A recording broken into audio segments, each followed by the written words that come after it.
All right.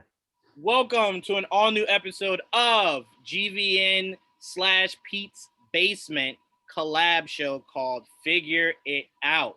This is a podcast where we will be enjoying collections of figures and breaking down numerous topics. This week we will be having a DC week in favor of the Snyder Cut trailer that was just released. We're going to be talking our favorite DC figures, where the DCEU went wrong, where we see it going, some of the things we like, we didn't like. We're going to fix the DCEU tonight. And we're going to show off some really cool figures, guys. So first up, let me introduce Pete. What's going on, Pete? What's up, buddy? Happy to be here. Salud, everybody. Absolutely. And next up, Jaydee. What's going on, man? What's up, fellas? How we doing? What's up, Streamland? What's going on, everybody? All right. So let's start off with, I want to do figure talk. We just had that pre-production figure talk. So this is where I'm going to get super sad here. So you guys brought out your amazing figures, right?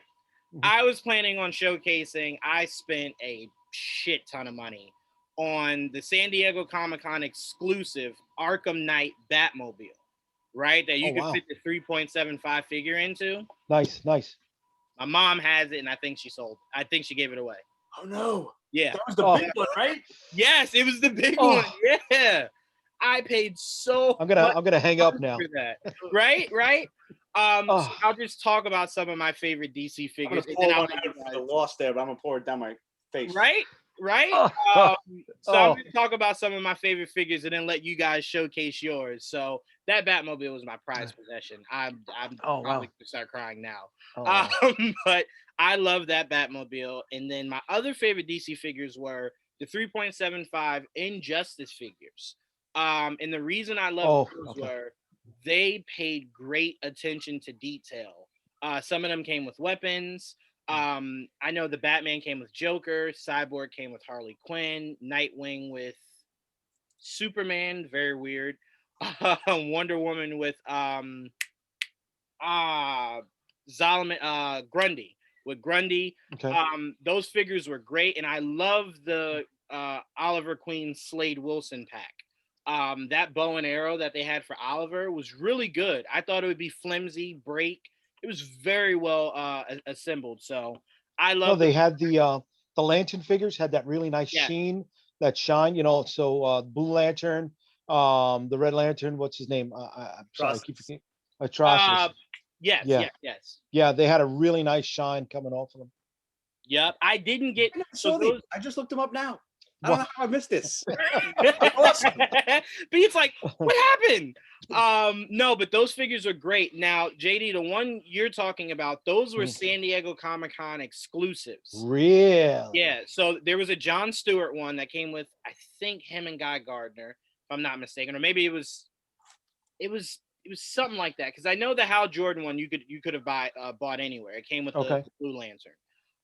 So John Stewart was exclusive. The Atrocitus was exclusive. There were like a few more that were exclusive.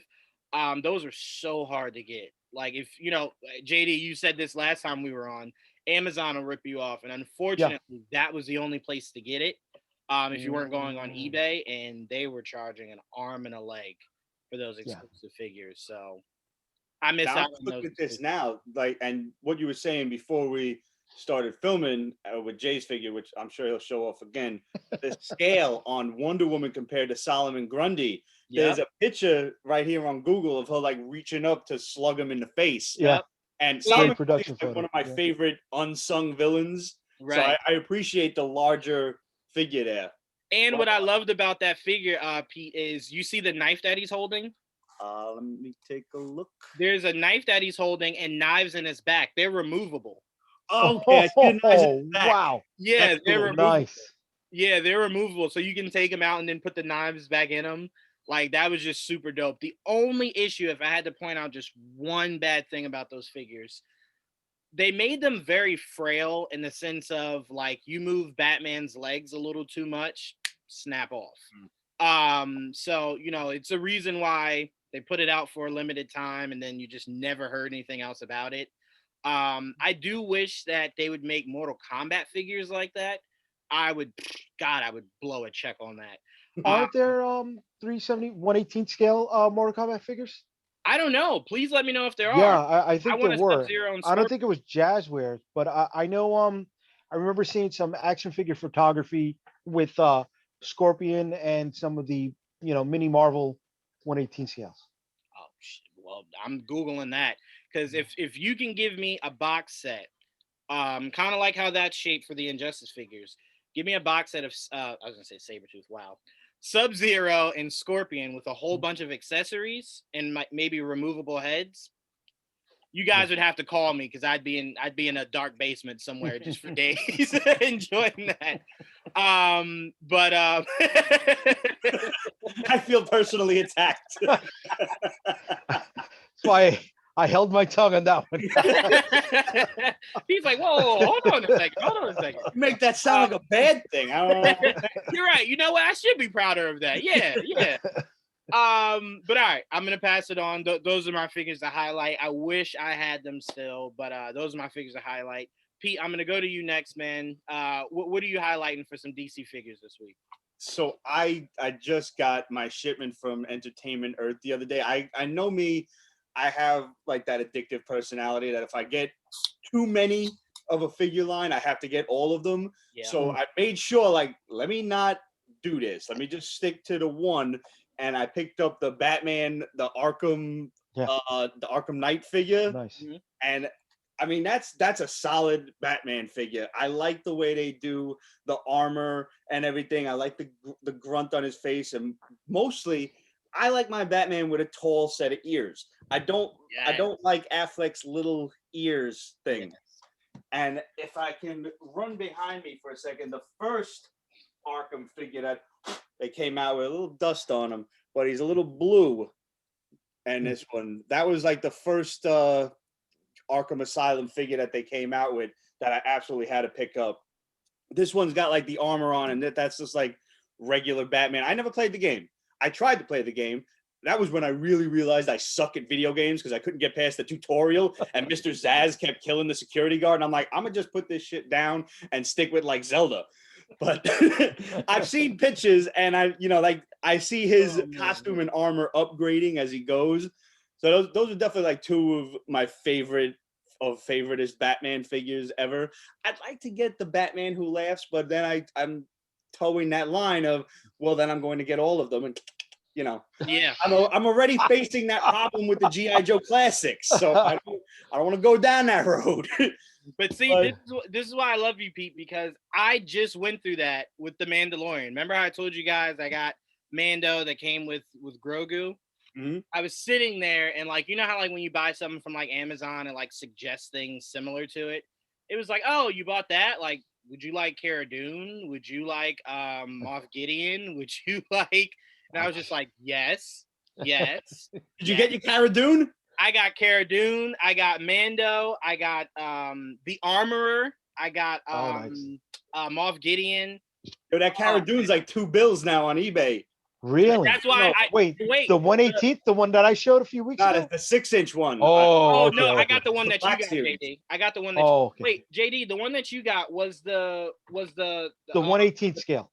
No, but was the packaging like holographic? Almost, yeah. Yeah. Okay. Yeah. Then I got the same. Yeah, really, really shiny. Yeah. Yeah. I don't know what that one's doing, but I saw the 6-inch scale, the Black Series, and I'm like, wow, I really wish I would have bought like 20 of these. Yeah, I passed on those when I saw them. Yeah. At this point, now that she got let go from Disney, those figures are only going to shoot through the roof. So I was for really a while. And then the hype will die down, and people will move on to the next shiny red ball that the internet tells them is interesting. For sure. I agree for with sure. that. But speaking of your Arkham figures, definitely, and I'm not telling you to go look now, but keep an eye out. They had an Arkham series line that came in like a 4 or 5 pack. It's like Batman, Nightwing, I think Harley and Joker, or like Harley and Mr. Freeze. And it's kind of like the first one that you showed. Mm-hmm. And they look great, like really, really, really good. The only reason I didn't get it is I don't have anywhere really cool in my room to kind of show them off. So it would just sit in the box. And that's why he's still in the box. I'm still renovating the basement. So once I get some room down here, him and all of the other figures that I copped recently will be up. But He's I lying. have He's to got show tons off of room. this. He's got tons of room down there. Look at that. Look at that. Look at that beautiful setup there. Look at that. Oh, yeah. This is my original Superpowers Batmobile. You brought it out. You got brought some it out. love You on it. This hit Wow. many a stuccoed wall in my grandma's house, but that is my original. Well, that don't work no more, but the battering ram still works. Wow. I would have wore that Batmobile out if I love this with all my heart, man. And I've had friends that bring their kids over, and I don't mind. You had to throw down the challenge flag. Oh, there it just popped out. I love that. And they're playing with it on the floor, and I'm like, I know that's what it's there for, but still. Yeah, but Careful. still, like, kids tend to break things, and I broke it enough. Yeah, I'm like, I'll snap. Don't do that. Be careful. Break it. That's what it's made for. That's what it's made for. To me, I don't mind if you break a toy that I can just go on the internet and just get another one. But those limited ones, that's like, I'm gonna have to pay an arm and a leg to get that back. Like, those are the ones you're like, no, don't touch that one. Like, go somewhere else. I love the Batman figures. That Batmobile you just closed out with, Pete. Chef's kiss. The nostalgia. I love That's it. my favorite Batmobile of all time. I love it. Jaydee, thank you definitely brought the thunder with the all figures right. you're showing off today. Go ahead, show Well, us. I wanna capitalize on Pete's stuff because the Superpowers line, that was my line. That is one of my favorite lines ever.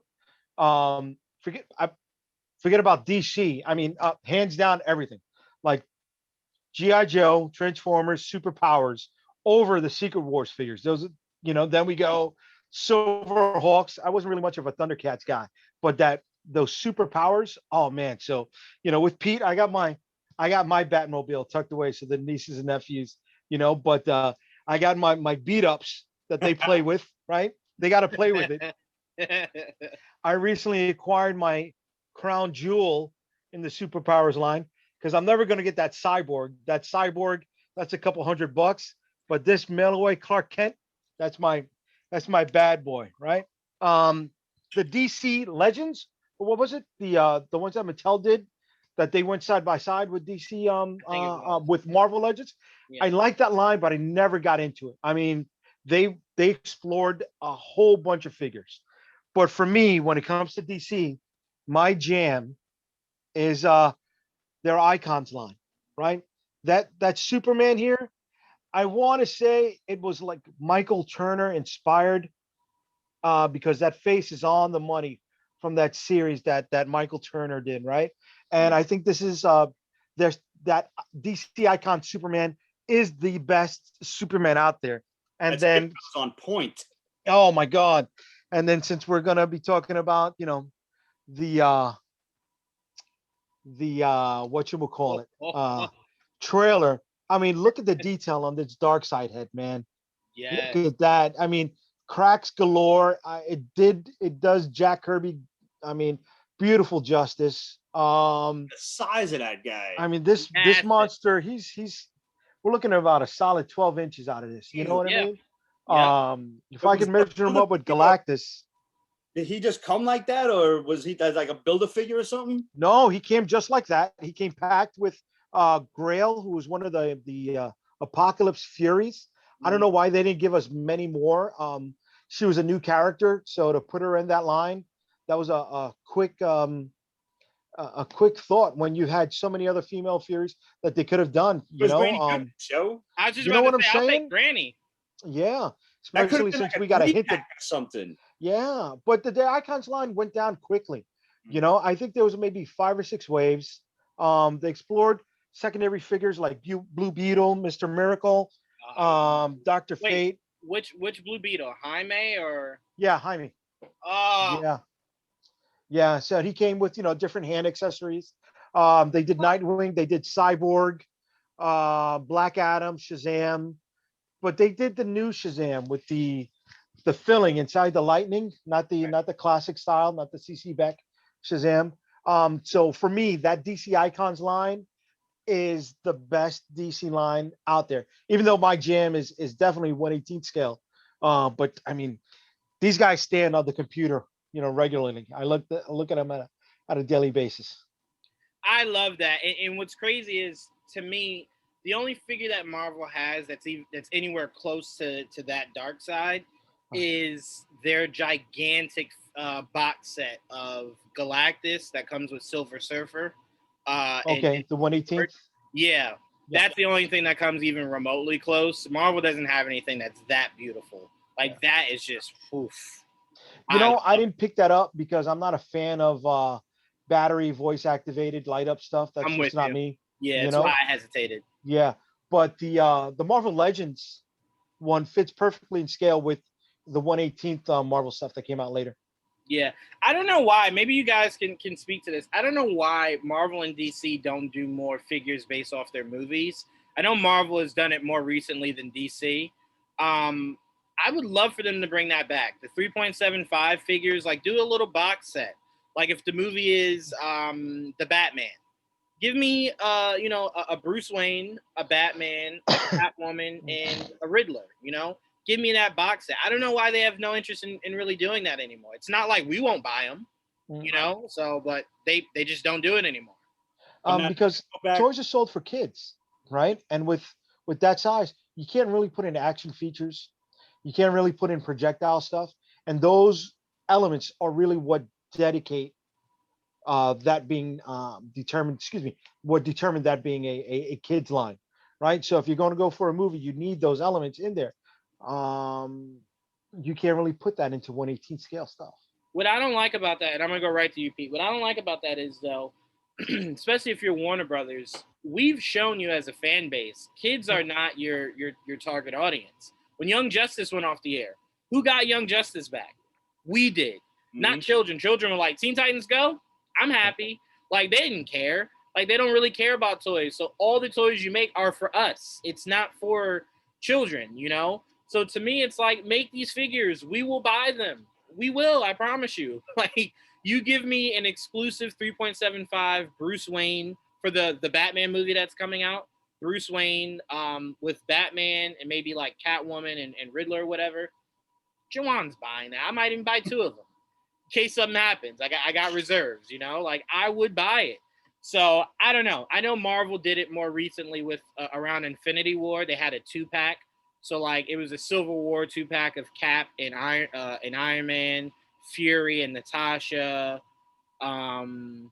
Falcon and Hawkeye, and then you had a Star-Lord and Yondu. So, like, they did it recently, but, like, it seems like both companies are just like, we don't really care. I'm like, that. Picture if they did figures for Endgame. That would have been so dope. That would have been really dope. So, I don't know. I hate them, though. But, all right. We can move on. Oh, Pete, I'm sorry. Did you want to add anything else about the figures? Pretty much hammered it home, man. I was just going to say, like, the collector's market is us. And, if they did make figures for those movies, any movies, they're going to show up on websites more so than they're going to show up in, like, Target or Walmart. And if they do, it's going to be just that one, peg warmer guy that nobody gives a rat's ass about, whomever it might be, Hawkeye probably, or Hawkeye. But, like, like with the discussion we had last week or 2 weeks ago, whatever, we're trying to find, like, the G.I. Joes and stuff. They're not there. And there's always, the planogram, whatever it might have been, we're just not seeing it. And you got to go online. I know Jay and I were talking over the week. We got a new Walgreens in my neighborhood, and I was like, all right, let me go check this out, see if I find that Zartan. I have a Zartan whenever the hell it gets here from Entertainment Earth, on its way. But I know Jay likes to go on the hunt, and I'm just imagining do the hunt, baby. Like a torch and a pitchfork or something, like, blasting into Walmart, down in the horn, like, just running down the toy aisle and some shit. But I went in there and I'm like, wow, it's a big store and it's small on the inside. It's like the opposite of the friggin' TARDIS, man. It's like, wow, it's way smaller in here. And there's like one Transformer in the toy aisle. I'm like, assed out again. I do got to give Jaydee a whole lot of props. The Cara Dune that I bought, I got from Walmart. I went on Walmart's website, got it for dirt cheap. Nice. Way cheaper than what Amazon was selling it for. And they shipped it within like a day, a day or two. So I was just like, oh, Jaydee was such a lifesaver because I was going to spend that unnecessary money on Amazon. And I was just like, oh, I have no interest in doing this. But I did reach out to Hasbro to see if we could do some unboxings for them. Specifically, and I did this selfishly, not even to even help us out as like a podcast. I did it because Mando's ship, it was like a people donating for it. It was crowdfunded. Yeah, crowdfunded. Right, yes. So I messaged them and I was just like, I don't care what the price is. Like, how can I get in? And she's like, oh, you can't. And I was just like, if we did unboxings, they would definitely send us one. So I'm like, can we do unboxings? And she's like, oh, we'll let you know, whatever. We'll be in touch. So I'm like, okay, I need that. I don't know if you, wait, let me see if I can find this. I don't know if you guys saw like the specs for it. Yeah. But man, was this thing beautiful. They had every ounce of detail for this damn thing. I really hope I can it up. It was for the 6-inch one or for the 3.75? 3.75. Hold on, I'm bringing it up now so we can go through it because this sucker was a beautiful. All right, let me share a screen. All right, so wait, shit. Ooh, funding. So look at this. Look at this. Look at the detail. The back opens, right? And then you go to the next one. That's what inside of it, because you have to build it. So it's not already built. So you got to kind of build it a little bit. So it looks a little like that. Inside, look at the detail inside. Right. Is that a urinal? No, it looks like no, it might be. Yeah, it might be. It might be. I was about to say no, but I'm like, I don't definitively know that it's not. It looks like it sucks and blows. Yeah, right. This is obviously where you put Mando. You can put Grogu right there. Yeah. Them showing them right there, and it comes with these figures. It comes with these two figures. Real cloth cape. Yeah. Let me tell you, Jaydee, the one that I just bought, I was expecting a cloth cape. It's not a cloth cape. I don't know why they don't do cloth capes more. Yeah. It's so infuriating. I picked up the Zorro from Boss Fight Studios. So you had the single card Zorro came with the molded cape, but then the Zorro that came with the horse had a nice cloth cape to it. Oh, beautiful. Cloth capes work all the time, man. All the time. And this is what I love the most. Oh, look at that. This is what I almost said. All right, hold on. How much can I blow to get this? Like, this is beautiful. His weapon spot. I need this. I need this so bad, guys. So, how much was this to crowdfund? I think it was $450. Yeah. Oh no. Their target was 6,000. No, but each unit. I meant like how much did you have to throw in? Yeah. Oh, hold on. Either 450 or 350, I think. 450, I think it was. Yeah, it doesn't say, but I think it was 450. And I remember when they did that Unicron for, I think it's Earthrise or Siege, something like that, and that Unicron is like amazing. This, massive, yeah. I love that Jabba Cell barge that they did. But he's got that. Oh, if I could ever get my hands on that one. Like the size of the table I'm sitting at, man. It's huge. Oh, it's longer than the USS aircraft, the USS flag for G.I. Joe. No, is it? Yeah.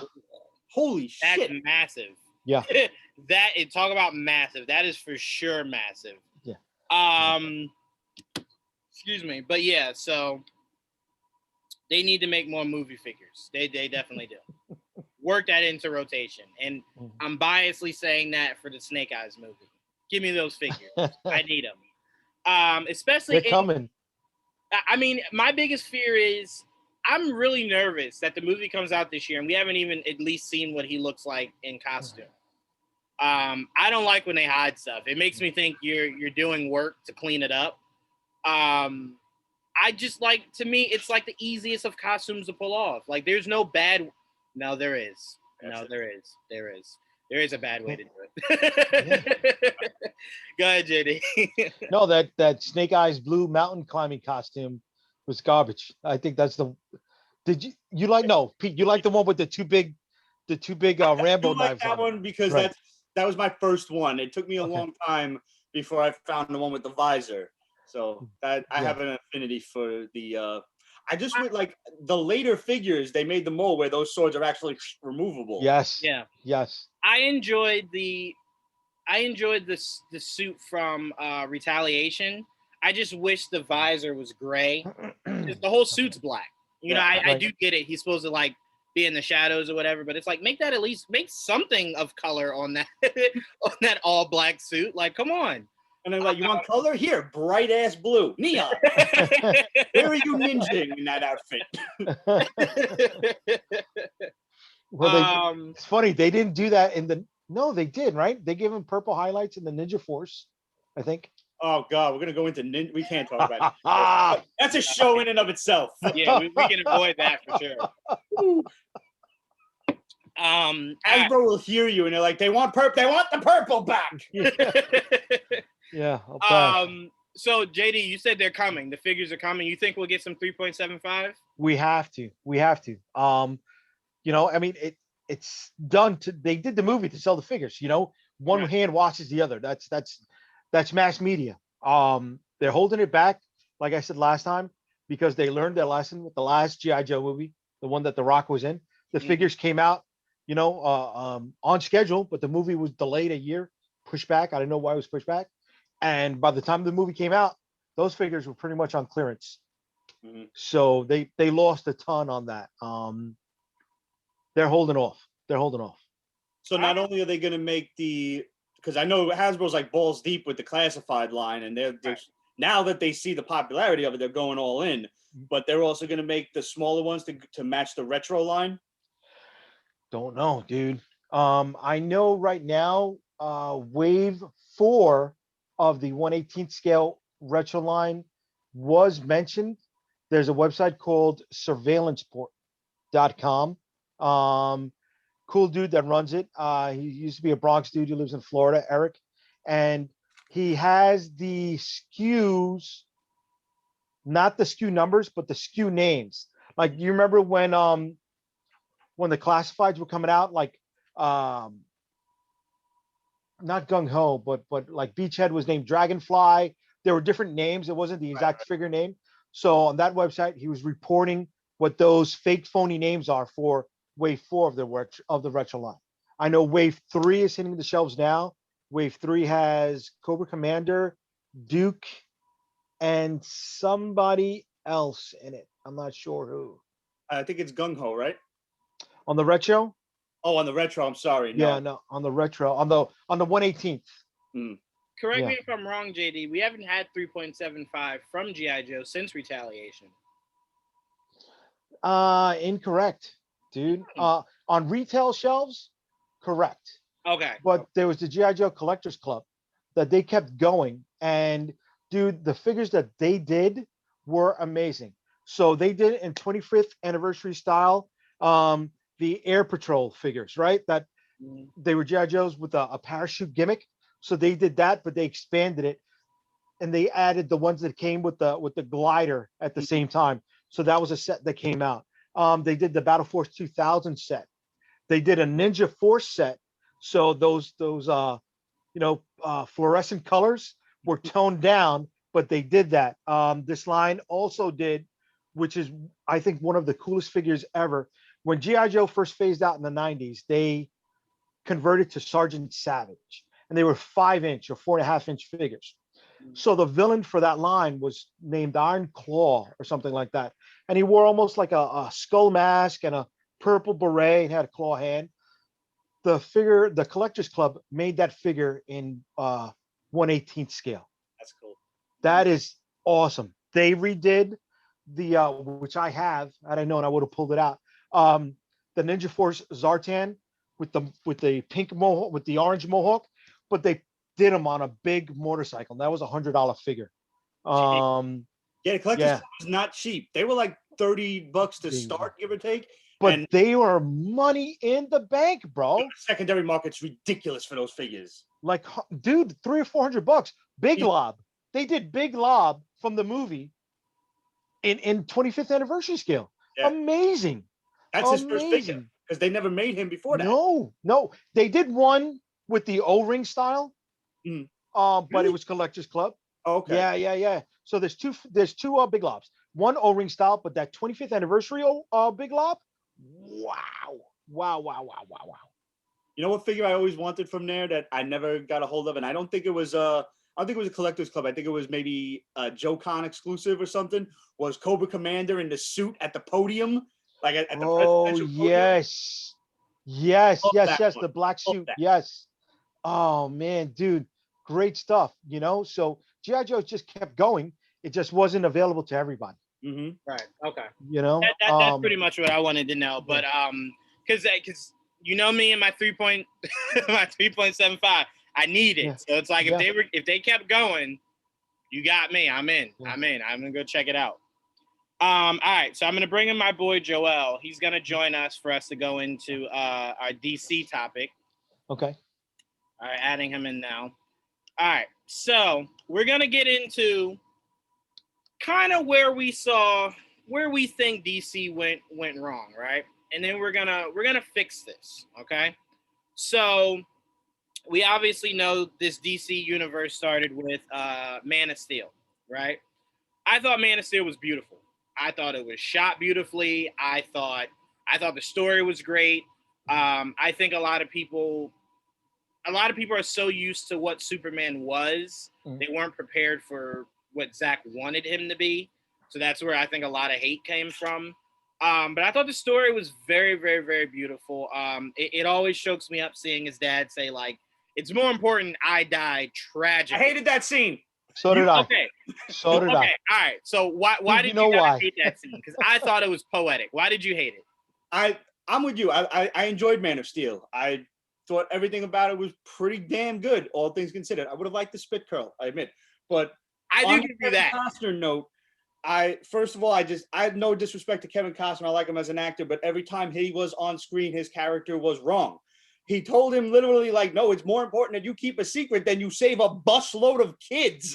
His dad would not have told him that. The reason that Clark had these human values was because of his parents. So I think his dad would have been like, no, you're done good. You had to save them kids, even if the whole world knows who you are after that. And Superman literally could have been there and back again, right. Hobbit's tale by fucking Clark Kent. Get him, come back. He's under the overpass and the tornado goes past. But no, as far as like, no, let the tornado destroy me. Even though you can move beyond like practically light speed and come and get me. Yeah, but what I think Zack was trying to portray was the idea of, and we saw it play out towards the end of the movie where the government found out who Superman was. Immediately, they're like, all right, we fear you. We don't like you. You're ours. We're going to do what we think is right. We're going to lock you up. So his dad in that moment, I do get you. I do get you. The values that we've always known Clark for was his humanity. The idea of like, all right, people can know who I am. I'm not going to let these kids die. But what Zack was trying to say is, as a parent, because this is coming from a parent's point of view, is his dad thought it was more important he could enjoy life as a kid, enjoy life on his own terms. Because once you save him and the word gets out, a fire starts. Now they're going to say, hey, instead of you being a kid, go save that fire, you know? Right, so right. It's like it takes away your opportunity to just be who you want to be. Because at the end of the day, maybe he doesn't want to use his powers. Maybe he doesn't want to have that burden. So his dad was just trying to say, till you're old enough to make the decision for yourself, I think it's best if we shield you from what we know this world will do if they know what you are. So that's kind of where I took it. But I do get people in the frustration of like, well, I mean, damn, you could have like really quickly saved him. But in his dad's mind, it was kind of just like, is it worth the risk of my son losing his entire childhood to become this symbol for the world? And he thought there's that stigma of, does Jonathan Kent have to die? You know, he died in Superman 1 and Christopher Reeve. Right. I didn't think he had to, but I do get the point that Zach was trying to convey. But I can see how it might have bothered someone. Like, I mean, you're fast enough that you maybe could have even done it so quick no one would have even noticed. You know that you did it. But Jaydee, before I go to Joel, what were your thoughts on? I want to agree a lot with what Pete said, but first, I like Man of Steel because we had a hairy chest superhero. Being of the hairy breed, I'm all for that. To add on to what Pete was saying, for me, Superman's dad was his heart, and Superman's true strength is his heart. It's not his muscles. So losing that kind of lost me in the story. I don't think heroes need to be born from trauma. You know, you brought up how he died. The dad died in Superman 1. The dad died in Man of Steel. But when you look at the Lois and Clark series, when you look at the animated series, his father lived on, and his father was a guide for him. His father has always been his North Star. And being somebody who lost his dad very young, for me, having the father figure to guide him in his life is that draws me into a movie more than anything. So, it's more of an opinion. Where did DC lose it? Right from the beginning, even before Man of Steel. For me, DC, they had all their chips, whereas Marvel had to go and play games with other studios so they can get back their properties. Warner Brothers had them from the beginning, and they missed out on that opportunity. And they were playing catch up when they saw how other studios were using, their lower IPs because they didn't have their top ones. And DC should have been taking advantage of that right from the beginning. I think the George Miller Justice League movie that we never got was a big, big loss to us. I think it would have changed the entire face of the DCEU. You look at the production photos of that. Yeah, we had Army Hammer, I know, but you had this kid from the OC was the Flash. You had Common as John Stewart. You had Hughes Byrne, who played Toe Cutter from Mad Max, and the main bad guy in Mad Max Fury Road. He was the Martian Manhunter. You had the woman who was trapped in the oil rig, that she was the leader of the female Amazonians in Fury Road. She was originally going to be our Wonder Woman. We missed out on a great flick, and it would have opened up and expanded the DCEU prior to what Marvel became. Because, dude, Marvel was a perfect fluke, man. Iron Man was pretty much, I mean, it was a loose script, but Jon Favreau and Robert Downey Jr. were pretty much ad-libbing and recreating scenes the night before they shot him. They were gonna live or die by that movie. Yeah, Jeff Bridges was going crazy with them, because Jeff Bridges was somebody who needed to go by the script, and it was changing for him daily. He was like going bananas on that set. So there's a little bit of magic behind that story, and DC just, they dropped the ball before they even had it, man. Joel, I'm gonna go to you. I think where I'll slightly disagree with you, Jaydee, is I think where they went wrong was, I'm never a fan of giving a director that much loyalty that you're kind of just like, all right, Man of Steel was really good. Would you like the keys to the kingdom? Like, no, you should have assessed if there was any other director out there that might have wanted to take on a Man of Steel 2 or a BVS or a solo Batman movie. Because I think if you were able to give a different vision on the wider arc of DC, it just would have fundamentally been a little bit different. Because I think once Zach kind of put his paws on the universe, everything that came after felt like Zach's, like it was Zach's baby. Like Zach was somewhere in the editing room, like, it's not dark enough. So to me, it's one of those things where it's like, he did a great job with Man of Steel. DC should have said, whatever Superman movies you want to do, you got it. they shouldn't have said, how would you like to do Superman, but really a Batman movie? Because Zack is the kind of guy, he will thrive in taking a character like Batman. It's just the right amount of dark for Zack. So that seems like... I want to add to that, though. There was a big power struggle in the upper echelons of Warner Brothers at that time, right? You had Kevin Shigehara with the other head of the studio at that time vying for power. So, giving him the keys, giving Zack the keys to the kingdom, so to say, that was, I don't want to say an afterthought, but that was one less thing that they had to think about at that moment while trying to maintain their top spot in the company. There was also Greg Berlanti, who wanted everything from the TV show to connect to the movies, and Snyder was just basically like, no. Right. We saw that finally happened when Ezra Miller showed up in The Flash. Right. I tell you this right now.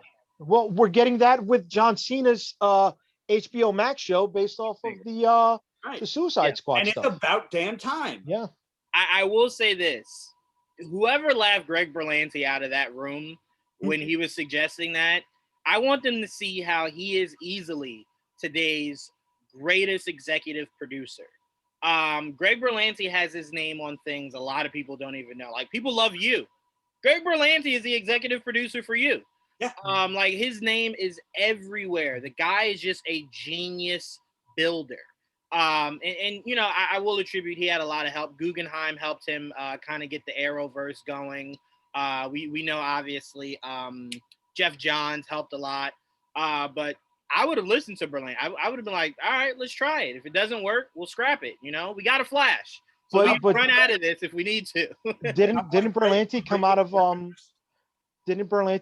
the Abrams system? Yep.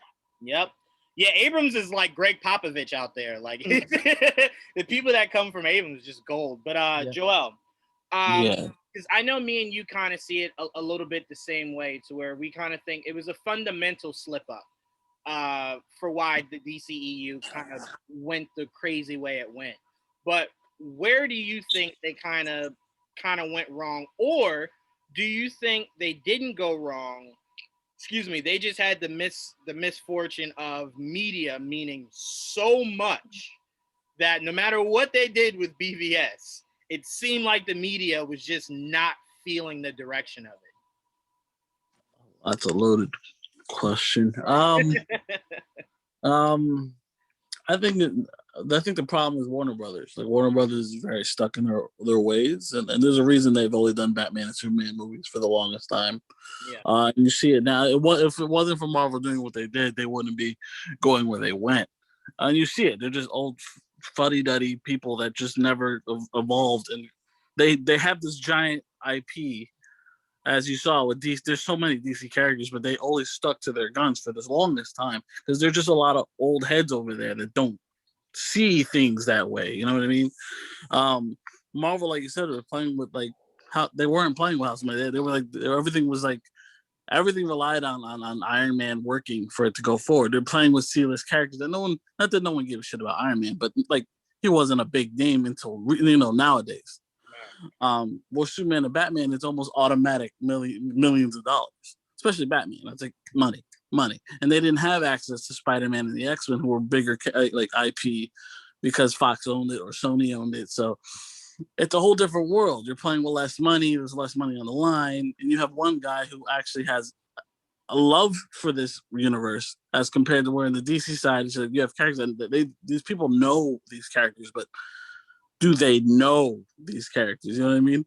Right. And so that's what kind of happened. And they fell into Man of Steel being, it was more of critically, it was more of 50-50 than anything. But I obviously, like the rest of you, I really enjoyed Man of Steel.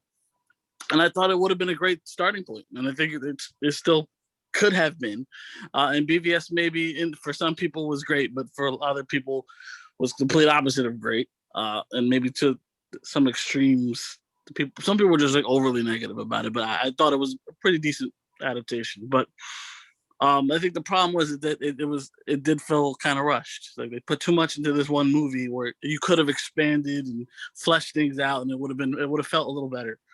but obviously they wanted to compete right now, and they had the IP to do it, and then at the end they ended up wasting it, and we got Justice League theatrical cut, and that movie should have never made the money, and it should have made way more than that. The Justice League deserved way more than that. Yeah, I think if you're Warner Brothers, I think the biggest issue you made, because I get really frustrated when people keep saying like, you had to catch up to Marvel. That is the most infuriating thing ever, because they did not. There was no race to be had. And what I mean by that is, if they did Man of Steel, then they did, let's say they even did Man of Steel 2 was their very next movie. And then they went into a Batman movie, Wonder Woman, Green Lantern, Martian Manhunter, so on and so forth. Once you build that and you hit that Justice League movie and you do it right, no one on the planet is sitting here talking about, oh, they got to catch up. Marvel's still way. You do Justice League right. They tried to catch up too quickly. Yeah, exactly. But I'm saying, to me, they should have never seen it as a race, because you have two characters that print money. They print money. No one right now in the MCU 10, 15 years ago was printing money like this. Yeah, no, sorry. Spider-Man is a higher grossing IP than Batman is. Really? No. Yeah. I believe that. I'm saying, but Marvel doesn't own Spider-Man. That's a shared project. I mean, no one that Marvel owns right now. Well, maybe, we can make an argument for X-Men, but when the MCU started, none of those original characters that they started the MCU with could print money the way Batman and Superman could. So it was just an easier road. No, of course. And they're a hell of a lot further, not further, but they're a hell of a lot more well known, right? More people will refer to Batman before they'll refer to Spider-Man. Even though, looking at these numbers, merchandise sales alone. So not whether Sony owns it, because Marvel, Disney owns Spider-Man merchandise. Marvel Spider-Man merchandise outsells Batman merchandise. Yeah, I believe it. I believe it for today. But if we want to track back to the 90s, the early, mid, or late 90s, there's no way you're telling me that that was the case. But I understand it today, because more kids kind of relate more to Spider-Man than they do the guy that's brooding and snapping necks, Spider-Man is more kid-friendly. Right, exactly. Right. Well, okay, look at it like this, right? Marvel always had Spider-Man on their logo. Right. You almost never saw the M, right, or Marvel without Spider-Man crossed on top of it. You never saw Batman attached to the DC logo, right? So whenever you were pushing Marvel, you were pushing Spider-Man. And we're arguing semantics. You had in the 90s, you had both series were going strong, right? They were ironically both on Fox, the Spider-Man animated series and the Batman animated series. The only thing at that point was that Batman had the 4 movies coming out of it, where Spider-Man didn't. Yeah, I look at, and Pete, I'm gonna go to you here. I look at, because Joel, you brought up BVS, and that's one of the most divided DC movies to date, for sure. You have people that classify it as a cult classic, and you have other people that are like, I found this in the garbage somewhere. I believe there is a middle ground, and the middle ground is, I think visually that is a beautiful movie. I also think there are, sorry, Jaydee, I visually love that. There were shots in there that were just beautiful. That shot of the Batmobile coming towards Superman as he's kind of like glancing at it, and then it hits him, and that, to me, I love that. I love the one where the machine guns were firing at him, right? Yes. Yeah. Okay. Yeah. Like, I love the whole idea that Batman's figuring out in that moment, like, oh shit, like there's nothing that can that can harm this guy. But I love it, and I love some of the dialogue. Where I think it went flat was it at almost every given point was telling 2 different stories. Yes. And it's like you're telling the story of why Batman and Superman are beefing. You're also fleshing in Justice League, and it's like, but you're not even done with this story yet. Like, why is this going like this the same time? Yeah. And I tell people, you can do 2 stories like that within the same movie and it worked. I tell people all the time, Civil War had Captain America was the story that fleshed in the Avengers plot, right? Mm-hmm. So it's like it did that so well, we forgot it's a cat movie, right? So it's like, it managed to do that well. So I'm like, BVS could have done that. Why they put so much pressure on that one movie to build an entire universe, I will never understand. I just want, because to me, you could have put some grains of salt in Man of Steel if your whole purpose was to build this huge universe. You could have put something in Man of Steel that let us know, like, okay, all right, world building. Because I know, to me, I left Man of Steel going, all right, this is a really good Man of Steel movie. I didn't know, like, oh, they're going to build a universe from this. So to me, I just looked at it like a one-off. It was great. I enjoyed myself. But if BVS had a better script, I don't think we look at that movie as harshly as we do. Pete, I want to go to you first. Like, how do you view that, and do you think that was their biggest fumble in the DCEU today was BVS? I think that was where we saw the rush job, and Joel actually kind of hit it, because there's just a bunch of dudes in suits up in a boardroom who are completely detached from their actual intellectual properties, and they're just looking at Batman and Superman, and that's it. And they have to use them to build, the rest of the world. That movie itself, now you want to talk about a movie that should have been, let's say, 4 hours long. I would love to see an extended cut, because I've seen the director's cut and it still doesn't really do it for me. I agree with you. The Batmobile versus Superman scene is dope. There's a lot of great scenes in that. I despise the fact that Batman kills people. I'll never get past that. Me too. If I would have wrote that movie, like, I'd like to see the DeLuca cut of that shit. You have Lex Luthor, who I'm not even getting on the Jesse Eisenberg shit, because that's another whole show. But you have Lex Luthor using Superman's DNA to make an enemy to kill Superman.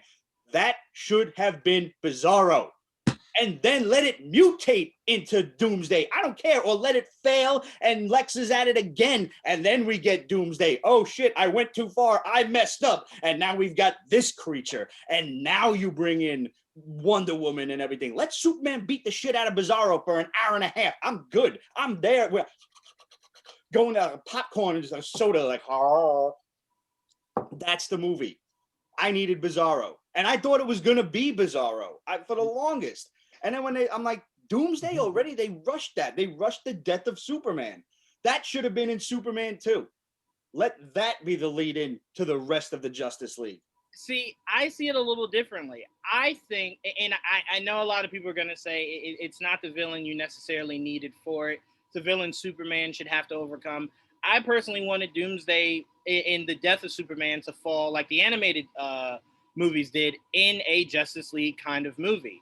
Okay. To where it's like a Justice League movie. They're trying to defeat this unstoppable beast. Superman's the only one that can get the job done. He dies. And then over the course of individual movies from these characters, you're seeing the fallout of a world without Superman.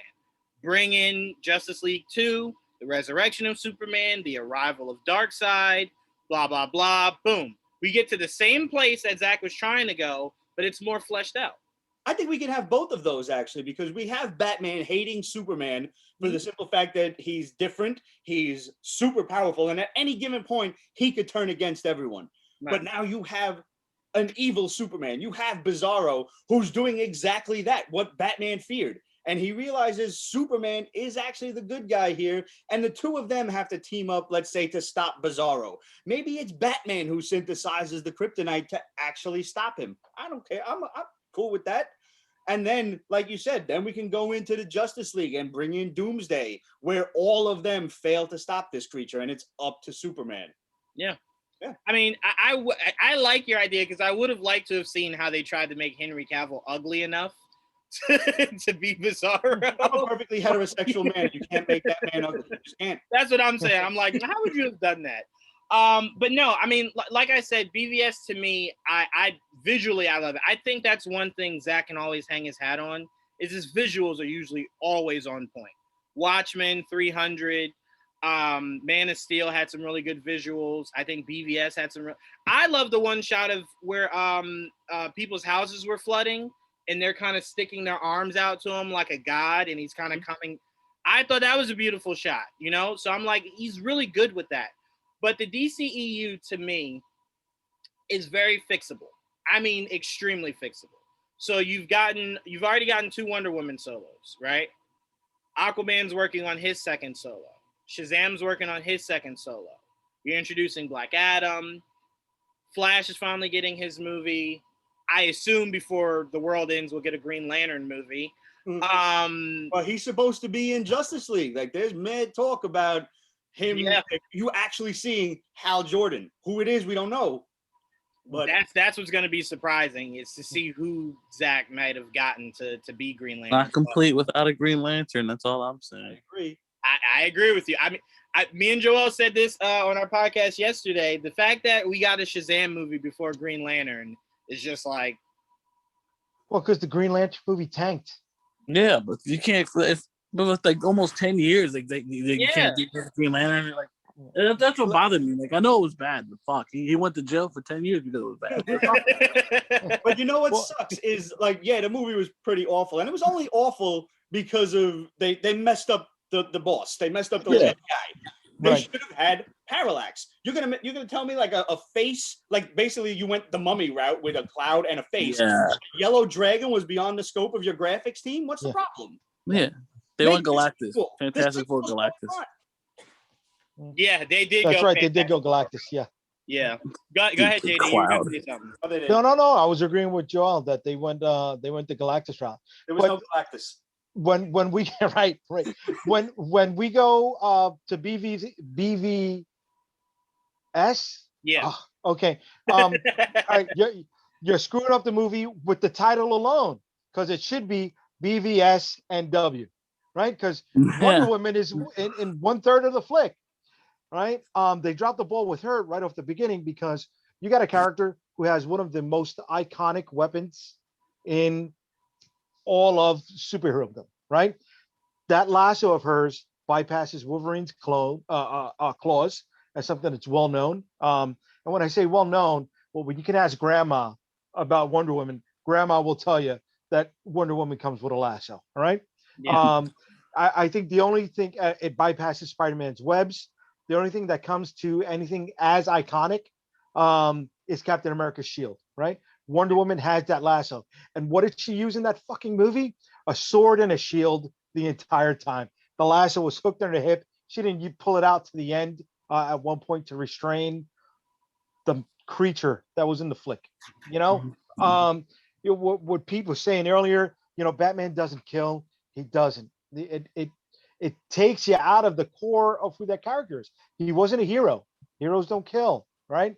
Then you had Jesse Eisenberg, like he said, who was just a piece of garbage. I mean, dude, he brought down the film for me, man. He was shittier than shit.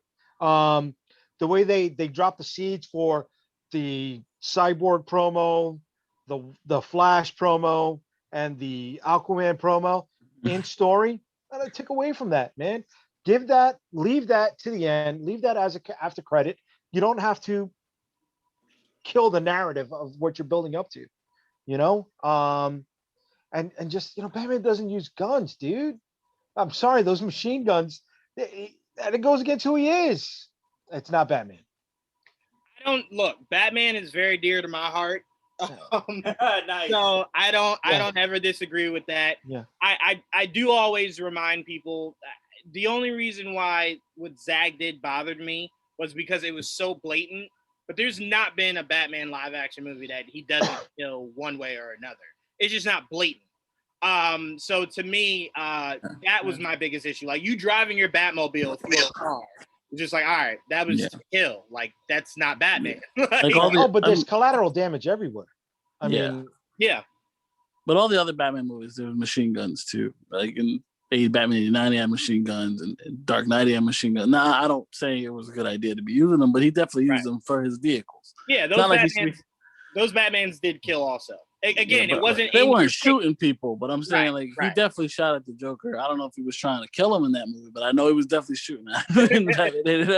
I will say this: I do think when Zach was creating the concept of BVS, someone brought him the Dark Knight Returns comic. He loves that fucking story. He was just like, I swear by this. This is everything that I want. I want an old man Batman. I want a killing Batman. I want an enemy It was just like, Zach, no. Yeah. Like, I think Batman no. will kneecap you in a heartbeat. I don't think he'll think twice about it. He just won't kill you. Right, Yeah. right. And One of that's my what's important. is that one was like Batman, and he's kicking the guy's gun right back at his crotch, like he'll make you shoot your dick off. Yeah. Yeah. But I want to get into some good talk about DC. It gets enough poo poo. We don't need the poo poo on it more. Some of the upcoming projects, or some characters you guys would like to see DC kind of put more of a spotlight on. Obviously, you guys know I'm looking forward to the Batman. Matt Reeves looked like, out of all the directors we've seen, he understands Batman the most. A lot of people were complaining like, I don't like a brooding Bruce Wayne, and I'm just like, I don't know what Bruce Wayne you've read, but I don't remember him ever being like, guys, I'm gonna go fight some crime. I'm really excited. Like, no, it's brooding. But what it looks like Matt Reeves is leaning on a little bit more than we've ever seen live action wise is a Bruce Wayne that needs to be Batman. Like more than he wants to be Bruce Wayne. And to me, that's my favorite of Batman, is when it's like something he needs. It's his drug. So I can't wait to see the birth of this Batman that he's created. Again, you can ask Joel. Robert Pattinson was not a name I ever thought of. It was something I quickly got over because nothing we can do. But when that trailer dropped, I cried. That shit was beautiful. I can vouch for that. Guy's a good actor. Would you say, Pete? The guy's a good actor. Twilight aside, Yeah. I mean, if you've ever seen any of his other like low budget indie shit, he's good. Yep. You got to give the guy a chance. Absolutely. Sick. And that's why once I saw the trailer, I was just like, I could really get behind this Bruce Wayne and Batman. Like, I can. It didn't feel forced. It didn't feel like they were watering down the character to cater to him. He looks like he's really having to go into a dark place within himself to do this role. And I always appreciate that. I've not seen that from any. I think Ben's would have been the closest we would have gotten if he was able to do a solo, because that Batman was, God, like dark. But Robert Pattinson looks like out of all the Batmans, he's going into the darkest parts of the mind to pull this off. And I really do appreciate that. And that story being a mystery, chef's kiss. Can't wait. But Jaydee, go ahead. What's something you're looking forward to, or a character that you'd like to see them spotlight? I don't know, dude. I wish I can say I'm looking forward to something coming out, but I'm not. Not even Suicide Squad? No. Wow. No. Yeah. Jaydee is just they've lost all my. I'm not. I mean, it's just Suicide Squad. I think the first one failed. I'm not a fan of Joel Kinnaman. I don't think he's a good actor at all. As a highlight, I think that the best performance of Jai Courtney's career was as Captain Boomerang. I think other than that, Jai Courtney kills almost every franchise or movie he's been in. Die Hard, Divergent. The only good thing is that he died at the beginning of the oh my God, that medieval Roman that show that was on Stars. Spartacus. Great. Yes, that Jai Courtney died in it. That's the only good thing that Jai Courtney's ever done. I will say this, Jaydee, really quickly. They went from Sam Worthington to Jai Courtney as far as like trying to shove those actors down our throat, and it just never worked. I agree with you 100% on never that. Worked. We were just They're the same guy. It's the same fucking guy to me. I'm sorry. Yeah. I got no interest in Shazam Part 2. Not even Black Adam? No, and I like The Rock, but I don't redeem him for me. Do not redeem Black Adam. Black Adam is supposed to be a tried and true villain. Jeff Johns' work on JSA, where he was a hero at that point.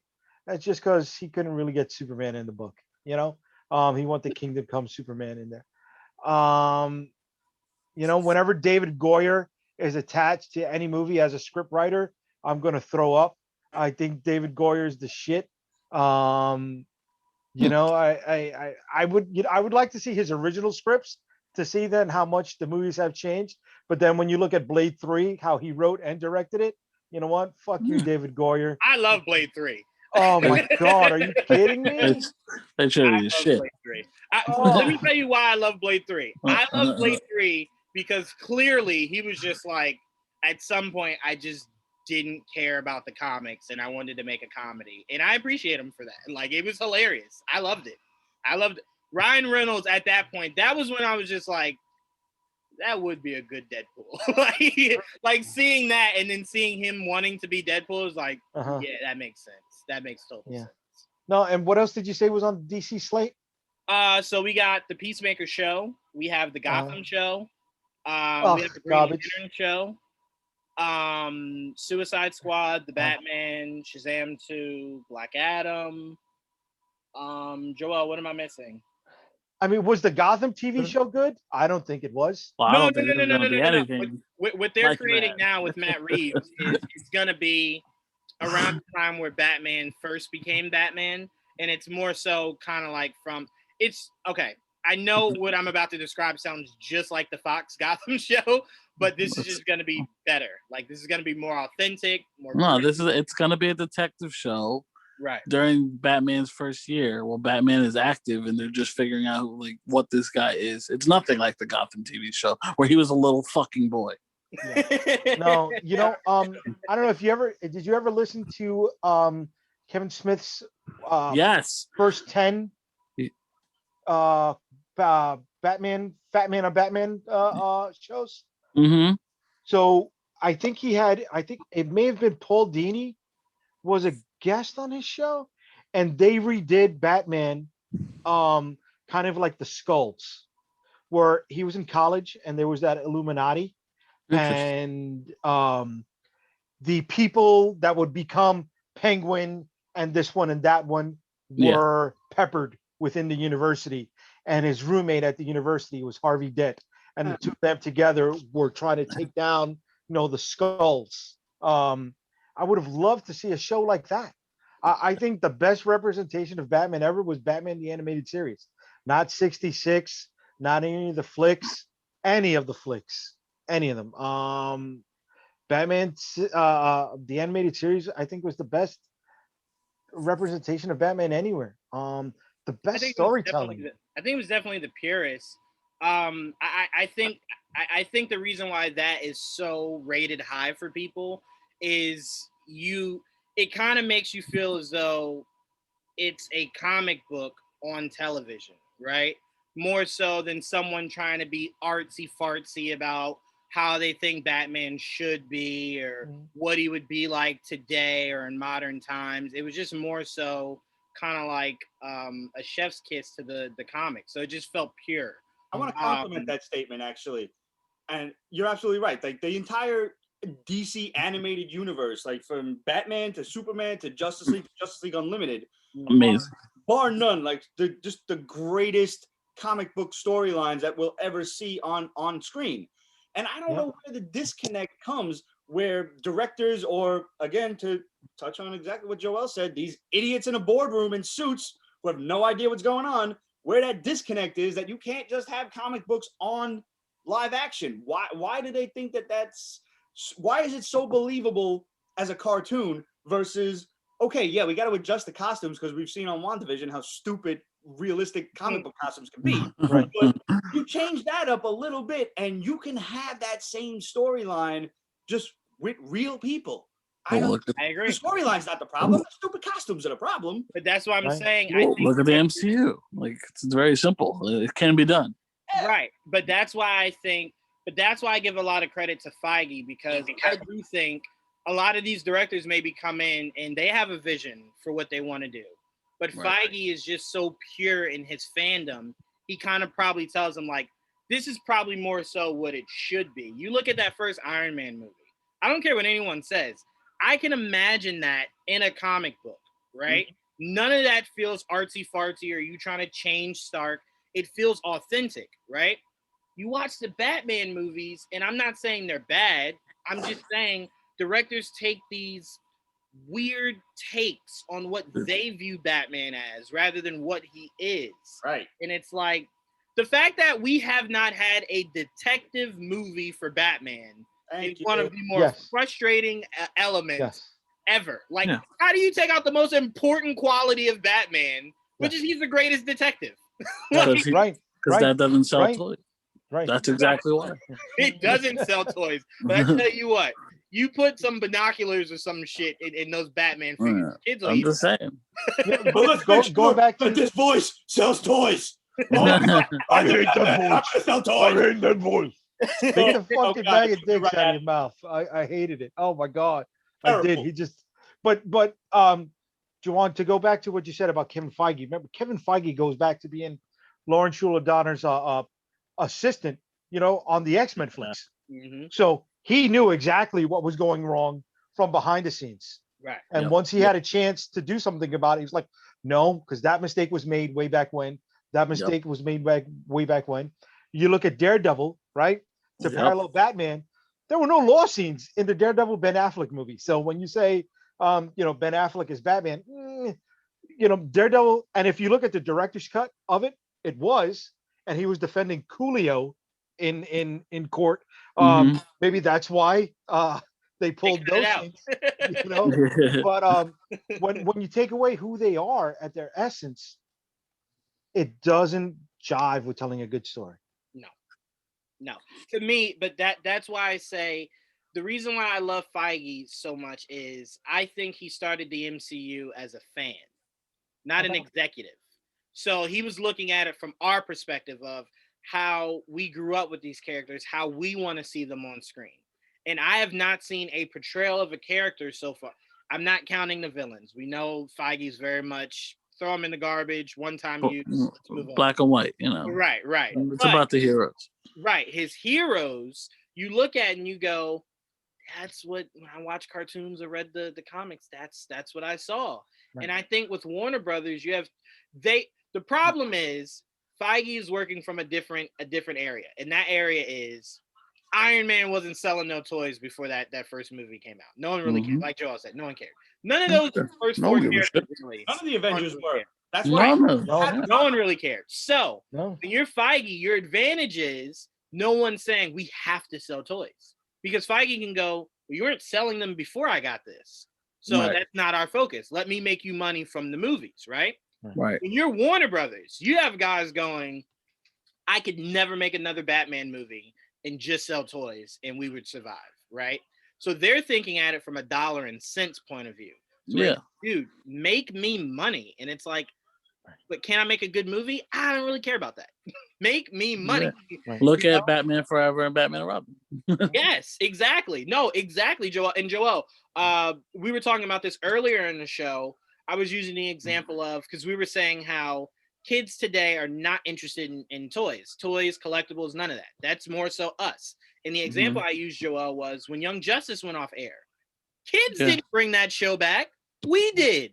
Yeah, that show was good, bro. Kids were fine with Teen Titans Go. They were like, yeah, shit, I'll take it. Like, I don't mind. I don't care. Like, to us, it was more so like, oh, you're just going to fucking spit in our face for these kids, huh? Like, they don't support you. It's us, That Green Lantern show, too, was amazing. That Green Lantern show was great. I love that Green Lantern show. But can I go back to Iron Man for a second? Mm-hmm. All right. Since we talk about toys, do you remember the Iron Man toy line that came out with that first movie? One of the greatest Iron Man toy lines ever.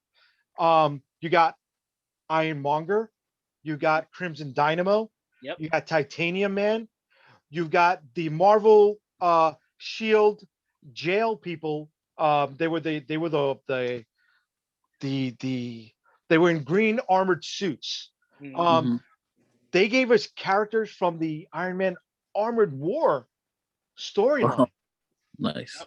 They didn't tie into the movie at all. So going back again to what you said, Juwaan, movies not giving us movie specific figures.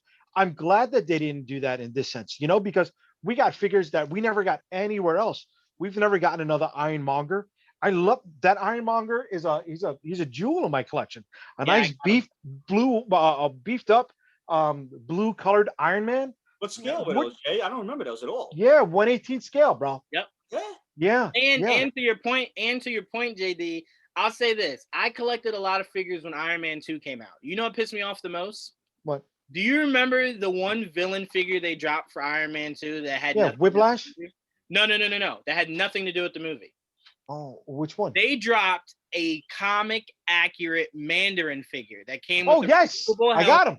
Yes, I have too. What upset me about that was you showed that you know what Mandarin is and then gave us Iron Man 3. Yes. So I remember looking at that toy like, right. Where did you go wrong? Yeah. Like they tried to fix that, and we still haven't seen any fruit Mandarin.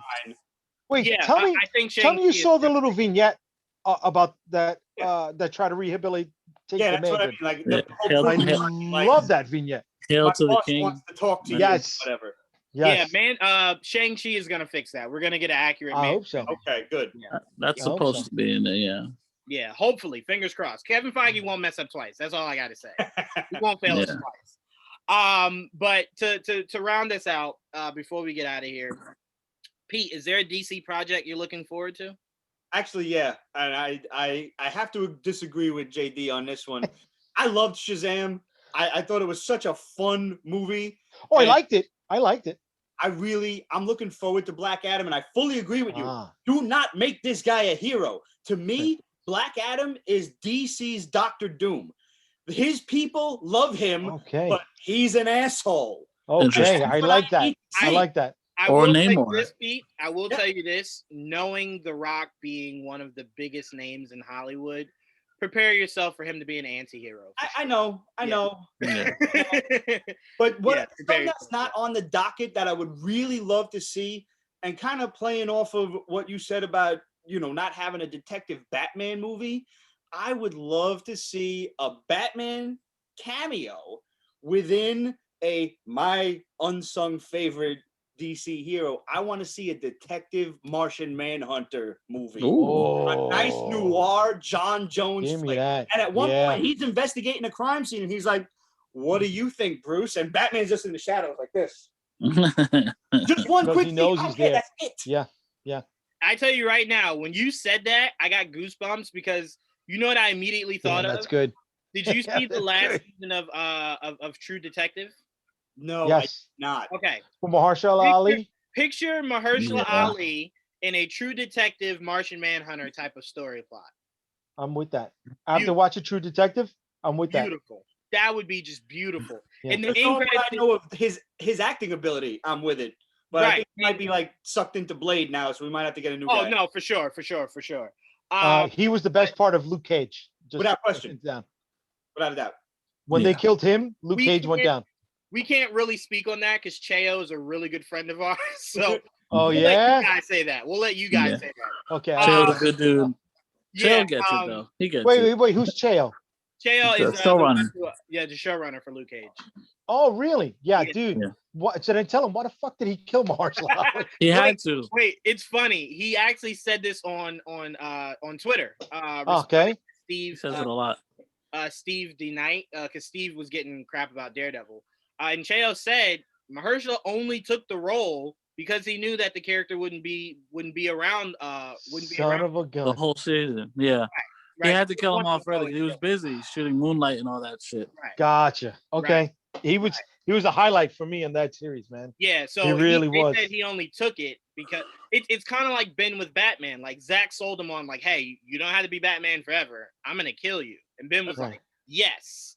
So that's why when the studio was like, hey, how would you like to be our Batman long term? Ben Affleck was like, did you guys speak to Zach yet? Like, no, I don't want to do that. Like, I'm supposed to die soon. Like, like Bryan Cranston in Godzilla, right? Yes. Yeah. Which I love because the focus shouldn't have been him. It's Godzilla. So that was great. But yeah, Pete, I love that. And to me, I automatically think to myself, you have a great detective story. John solves the mystery. And then another, like something towards the end of the movie pops up that kind of piques his interest. Mm-hmm. And you kind of see him like talking to himself, going over the details of the case. And then out of the shadows, you see Batman, and he's like, I could lend a hand, like, you know, and then it just fades to black, and you're like, Pete, I love that. That was good. Oh my god. So as a side note, you know what bothers me the most, truthfully, because I mean I love Martian Manhunter. I have ever since going back. Let's take this full circle. Going back to Jaydee, you said that the superpowers line was your favorite figures ever. Martian Manhunter was like my guy on that, and he like never even showed up on the cartoon. No, I know. But he was like, that's an awesome looking figure, cloth cape. He popped. Yep. Dude, that color pattern popped. Nobody wanted him, but when you got him, you loved him. And his shining moment to me, unfortunately, was in the Death of Martian Manhunter comic book during that Final Crisis nonsense, when all the villains like teamed up against him, and he's just belting people left and right. And he's like, when are you gonna remember? I'm as strong as Superman. I'm like, yeah, we do need somebody Libra spears him. Yeah. For some reason, and hopefully there's a new shift in Warner Brothers DC films. It's been a character a lot of people have wanted to utilize, but the studio's kind of just like, nah. Well, because you can't sell his name. You can't sell the name. It doesn't roll off the tongue. It's not something that's easily marketable. It is hard. I look at Martian Manhunter, and not name wise, just as far as people noticing him. I look at him and I say you should assess Martian Manhunter the same way Sony is assessing their villains. You're taking villains and you're giving them big name actors to make people care about who these characters are, right? You casted anyone else's Venom, I probably don't really have interest in it, right? You tell me Tom Hardy, I'm like, I'm interested. So if you cast a big name for Martian Manhunter, it'll all solve itself. It'll work itself out. So who would you cast? Well, in an ideal world, Mahershala Ali, but since I can't, I don't know. It's honestly, I don't hate it, and I'm not saying I want him as a leading man going forward. But if they don't want to use Martian Manhunter in like solo movies and only use him as backup, I don't mind Henry Lennox. I like Henry Lennox. I think Henry has the voice. Obviously, he doesn't have the body for Martian, but you don't need anybody in there. Yeah, it's CGI. I think Lennox makes a better bad guy than he does an empathetic character. But okay. Well, to be fair, my knowledge of him only comes from Blacklist. I love that show, so that's all I knew him from. And then I saw him in Man of Steel or whatever. No, he's been working since the early '80s, dude. Yeah, that's all I know him from. So that's why I see him as that. So would you like to see Bloodwind also? Oh God! Oh, you wouldn't? Bloodwind. Which that was one of the Martian Manhunter personalities. Yes. Yeah. He's Superman. That's what he is, right? Not just in powers, but in story, right? He's the last son. And going back to Justice League Unlimited for a second, I don't know if you remember, he disappeared for a long part of the storyline because he just wanted to live as a normal person. Yes. He lives as a Chinese man. Yeah, dude, right? They found him on the Great Wall of China. Yeah. That's right. I mean, to me, I think what makes the Martian Manhunter so special is if you were to do a live action, solo movies for him, like you're building a trilogy with him. It just has to be someone with a great presence, when you're casting Blade, Wesley brought such a presence to it. The only person that could have done it was Mahershala. Now, I would argue I wouldn't have hated what's his name that played Finn from Star Wars. I think he has a swagger about him, but you look at Mahershala and you're like, that's just a perfect replacement. So you're telling me you don't like Sticky Fingers on the Blade TV show? No. No, at all. I remember when I heard about that show, I was like, oh shoot, they're giving Wesley Snipes like a show. And I remember I saw the trailer, I was like, what is this? What is this? But no, Martian Manhunter, I'm with you, Pete. He needs love. He really does need love. And a great figure, man. Great. Yes, he is. Figure. Yes, he is. And he brings so much heart to a story. Like, you focus on the detective angle, but I don't know what series he's from, but this was I had The Authority. He's a little Martian-y because he's got like the whole thing going. It's like New 52. Yeah, and The Authority. Yep. Joel, I'm gonna go to you, but the one character, and Joel, I've told you this numerous times, the one character I want to see them give some love to is Jaime. Jaime Blue Beetle. Now, I do prefer them to go the route of giving us Booster Gold and Blue Beetle first, and then, taking us into Jaime the same way I kind of want them to do that with the Nova Corps. I don't need you to go right to Sam. I'd be okay if we get a little bit of the guy that came before him before you just go right into him. But Jaime Blue Beetle, to me, has become so popular. I'm kind of just like, Cyborg who? like, I just prefer Jaime over Cyborg. I'm like, fundamentally, there's not a huge difference between the two. One just happens to be, in my opinion, cooler. So use the cooler one. But they could definitely market Jaime the way Sony very soon will market Miles. It would work for DC very well. I wish they did. I don't think they will, dude. Well, there was rumors last year, the year before, that they were greenlighting a Blue Beetle project. Now, I don't know if that will snowball into being an HBO Max show, an animated show. The trades reported on that they're writing a script for a movie, but then we heard rumors of it possibly becoming an HBO Max show. But we don't know what's happening. But hopefully, we get Blue Beetle. To me, as long as he's in conversation. Yeah, I always said that. No, go ahead. No. I was just gonna say I like the way Young Justice had their take on him. Exactly. Yep. It was great. It was great. Like that Young Justice is great. I was very shocked at how good that actually ended up becoming. Yep. And I love that show. But Blue Beetle is always a character. Especially with, like, when they rebooted the Justice League in the New 52 and they decided to, basically replace Martian Manhunter. I always wished it was Blue Beetle over Cyborg, because I never liked the idea of taking Cyborg away from the Titans. I always say that. I agree. It just doesn't feel right. So I'm like, if we're gonna put someone there, someone like Cyborg would be Blue Beetle, and he fits everything that you're trying to do. I just thought it would have fit better, but it is what it is, and we got what we got. I agree. But overall, my question to you, as you close this out, your most anticipated DC movie and one character that you would like to see DC, give a little bit more love to. I mean, I'm a huge DC fan, so like I'm excited for all the upcoming DC movies and projects and shows, and even the fucking CW. I like to watch them all. Obviously, as a Batman fan, I'm more excited for the Batman. I can't wait to see the Batman when that finally drops. And in terms of a character, I'd like to see get more love. I want to see, because I'm a huge fan of Hawkman, and I know he's going to be in Black Adam and the JSA. I can't wait to see Hawkman in live action. And I would love to see Hawkman get some love. And the JSA in general, they're going to shine. Mm-hmm. It's not a bad spot. They're going to fight off Black Adam, and it's going to take a couple people to take out Black Adam. So I respect that, and I can't wait to see how they pull it off. So Hawkman would be my choice. Nice. I love that. I really do. And all this, I believe, is his name. Yeah. I like that actor, man. He was on. He was on Supernatural. He's cool. Yeah, I watched. I was telling Joel, I became a fan of his from the show that he's doing with Kevin Bacon on Showtime. Yeah, he's like a prosecutor, and Kevin Bacon's like in the FBI, and they're like clashing. He's brilliant in that show. That's the only thing I've ever seen him in. So Invisible Man. Oh, Invisible Man. Yes. I mean more so like spotlight being on him. Right. But yes, he was an Invisible Man. I thought he was good for the role that they gave him in that. Check it out, man. That's a good show. It was on.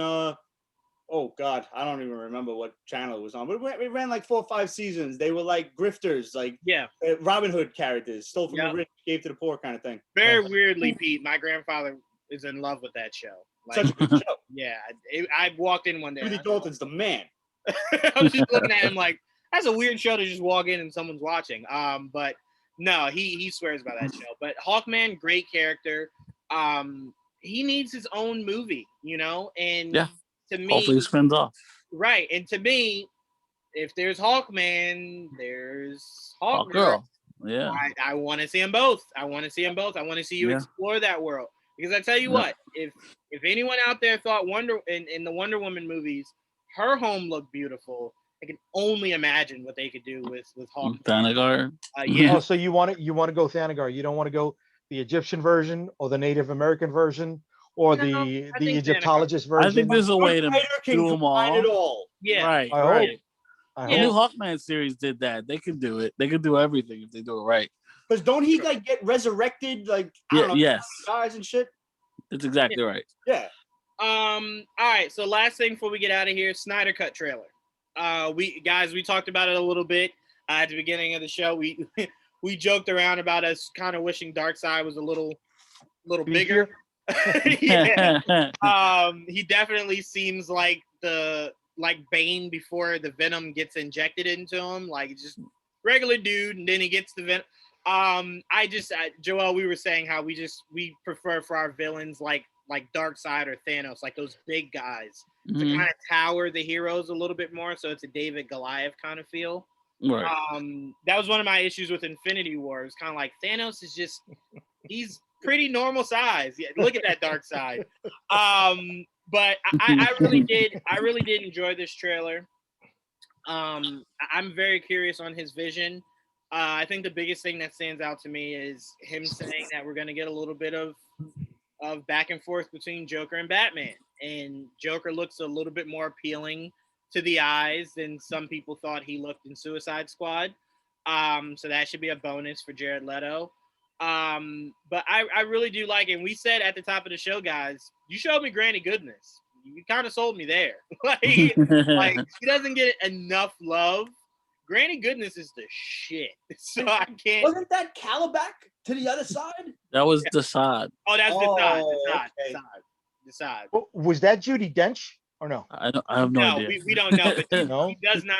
If you kind of zoom in, obviously it's very pixelated, but if you zoom in, she doesn't look recognizable at all. I think she'll probably be some actress that we probably saw somewhere before, but no one big. I think the big casting for Granny Goodness will come when Ava DuVernay's New Gods drops. Betty White.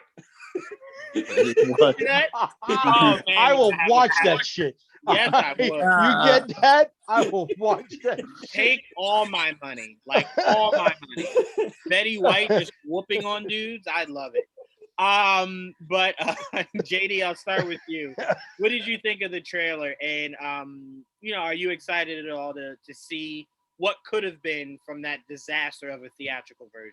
It's still the Titanic. The movie's still gonna sink at the end. Ouch. Wow. Okay. So you didn't see this and get excited about anything? No, not at all. Oh, okay. All right. Not at all. No problem. All right. Pete, I'll go to you. Did you enjoy the trailer, and are you looking forward to next month's release of this 4-hour movie from Zach? I'm still reeling over that. Just like no from Jay. Like, aren't you just a party?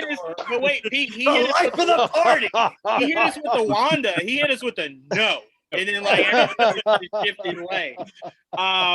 You know what, man? At this point, people are so starved for content that we just want anything. I'm absolutely looking forward to it. I almost completely despised the Justice League movie, with terribly few exceptions of scenes.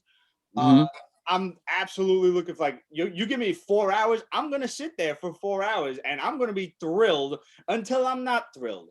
And I'm a very easy person to please when it comes to movies. I will watch that shit at face value the first time and just Me too. Love it or hate it.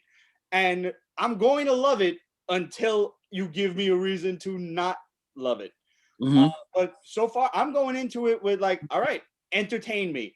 And I know that I don't know if it was Snyder himself who said it, but somebody they said like there's not going to be a lot of humor in it. I'm hoping 2 things stay in, and I don't care about any other jokes, but okay, maybe 3. I'll give 2 and a bonus. 1 is Flash and Batman. What's your superpower? I'm rich. I hope that line stays. I really like that one. I loved, and this harkens back to the Justice League Unlimited cartoon. Maybe it wasn't Unlimited yet, but the Justice League cartoon. When Flash lands on Wonder Woman, Ezra Miller lands on Gal Gadot, and he's like all awkward and shit, and how Flash had the crush on Wonder Woman the entirety of the Justice League cartoon. I love that scene. And I would really like to see Snyder's take on, I know this was a Joss Whedon edition, and I don't think I'm going to get it, but the Stinger scene, the race between Superman and Flash. Oh, yeah. I'm a sucker for all three of those comics. I have every one of them, and I would love to see that again, just for the hell of it, because it's fun. And I'm through the heart of the movie. Give me something to smile about now, because I don't think I'm gonna have a lot of reason. I mean, I might enjoy it, but I'm not gonna have a lot of reason to smile in this movie. It looks like it's gonna be pretty dark. I will say, Pete, Joel, correct me if I'm wrong. I think the Flash falling on Wonder Woman was Whedon. I don't think that was. That was it is a Joss Whedon scene. Yeah, that's a Joss Whedon thing. Do it again. I don't care.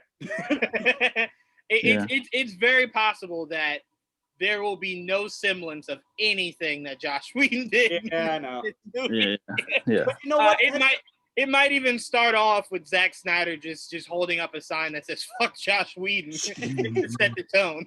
I didn't like Ezra Miller when I first saw him pass, and I openly admit that I was wrong about it. I mean, like, when I saw him in BVS and he had the stupid ponytail and everything, and coming from a guy who had long hair back in high school, I'm like, cut your fucking hair, dude. What are you doing? I know better. So when I first saw him, I'm like, who is this dirtbag? And then I seen him in the movie, and I seen the way he carried the character, and he played it. And I'm like, this kid's awesome. He's great. And Flash should be the comedy of the team.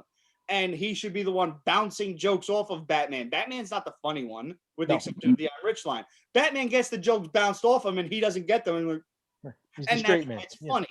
Right. So I'm all for that scene where he landed on Wonder Woman. He's like, oh, I'm sorry.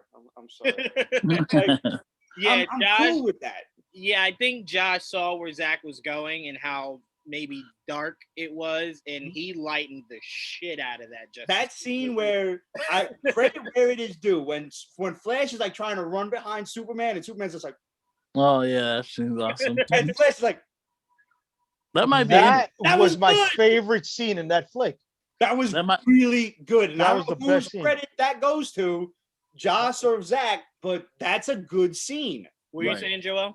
I think that might be Zach's scene, because that's one of the only scenes that Clark doesn't have a digital non-mustache. Right, that's true. Cool.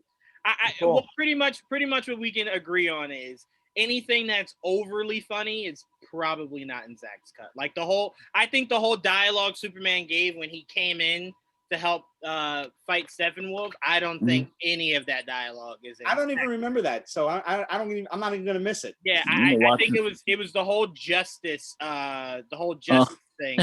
I'm a fan of some shit. Yeah, I'm a fan of justice, like something truth like that. Some shit. I don't even remember that. I blocked that out. And I think the thing that made me cringe the most, besides Batman's "I don't not like you," is when Superman kind of like drops him to the ground, and Batman's just like, "Ooh!" Like when Superman flies away with Lois Lane, Batman's just laying there like, "God damn, I'm tired." I was just kind of like, I don't think Josh understands Batman. The worst thing that the Batman did in that movie was when he smiled when he saw Superman that first time.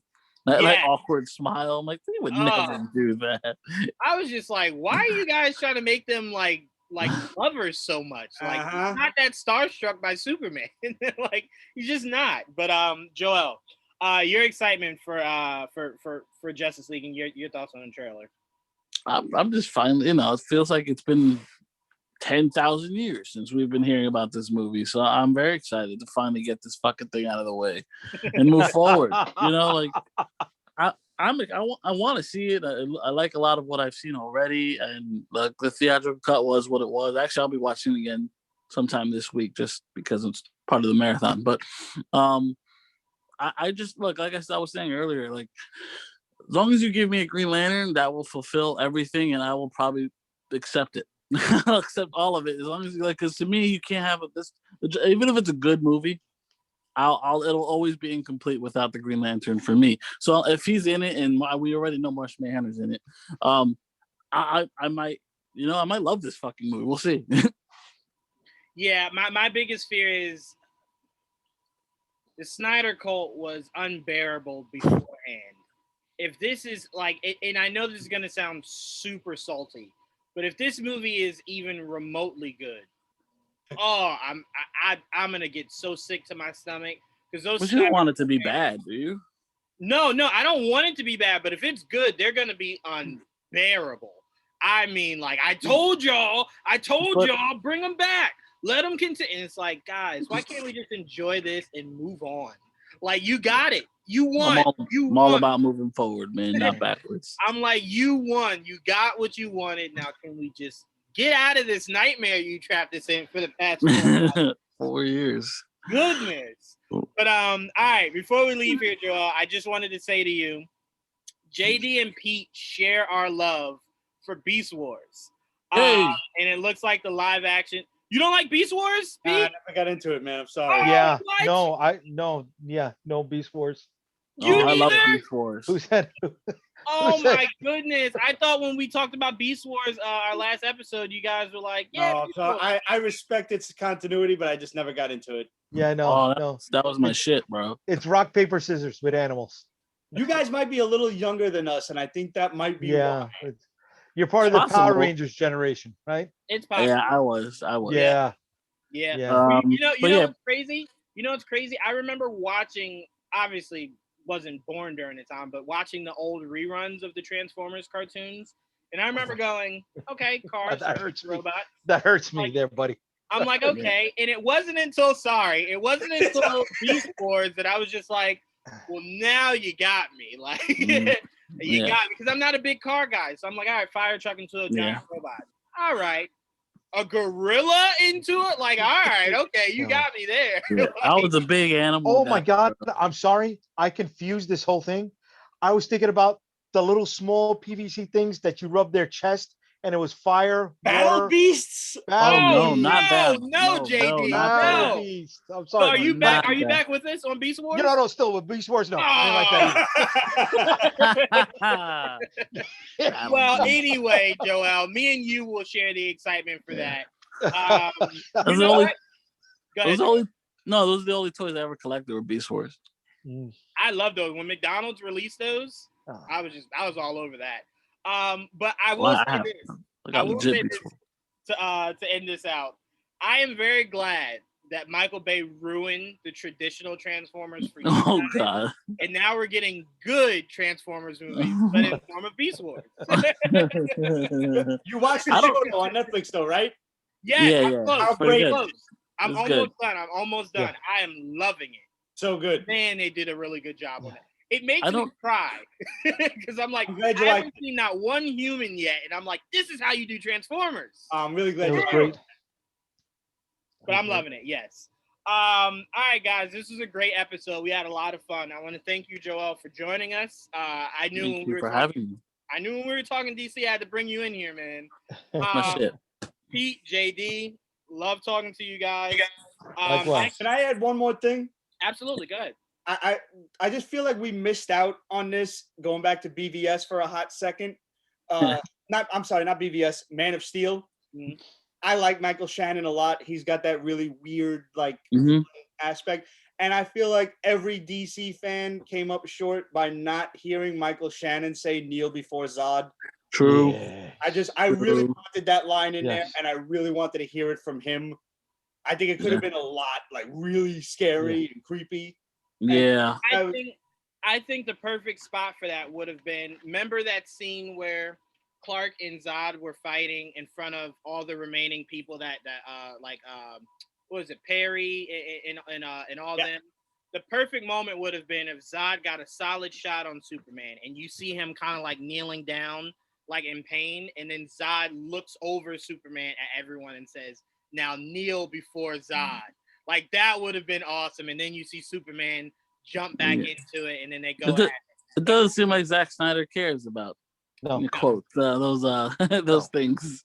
Yeah, Zack Snyder, like, someone asked him, like, oh, will your cyborg be saying booyah? And he kind of like scoffed at it, like, hell no. Like, what? And it's like, Zack, like, that's to the character. Why is that an issue for you? Show some respect, you son of a bitch. Yeah, I'm like, come on. Like, what is the problem with that?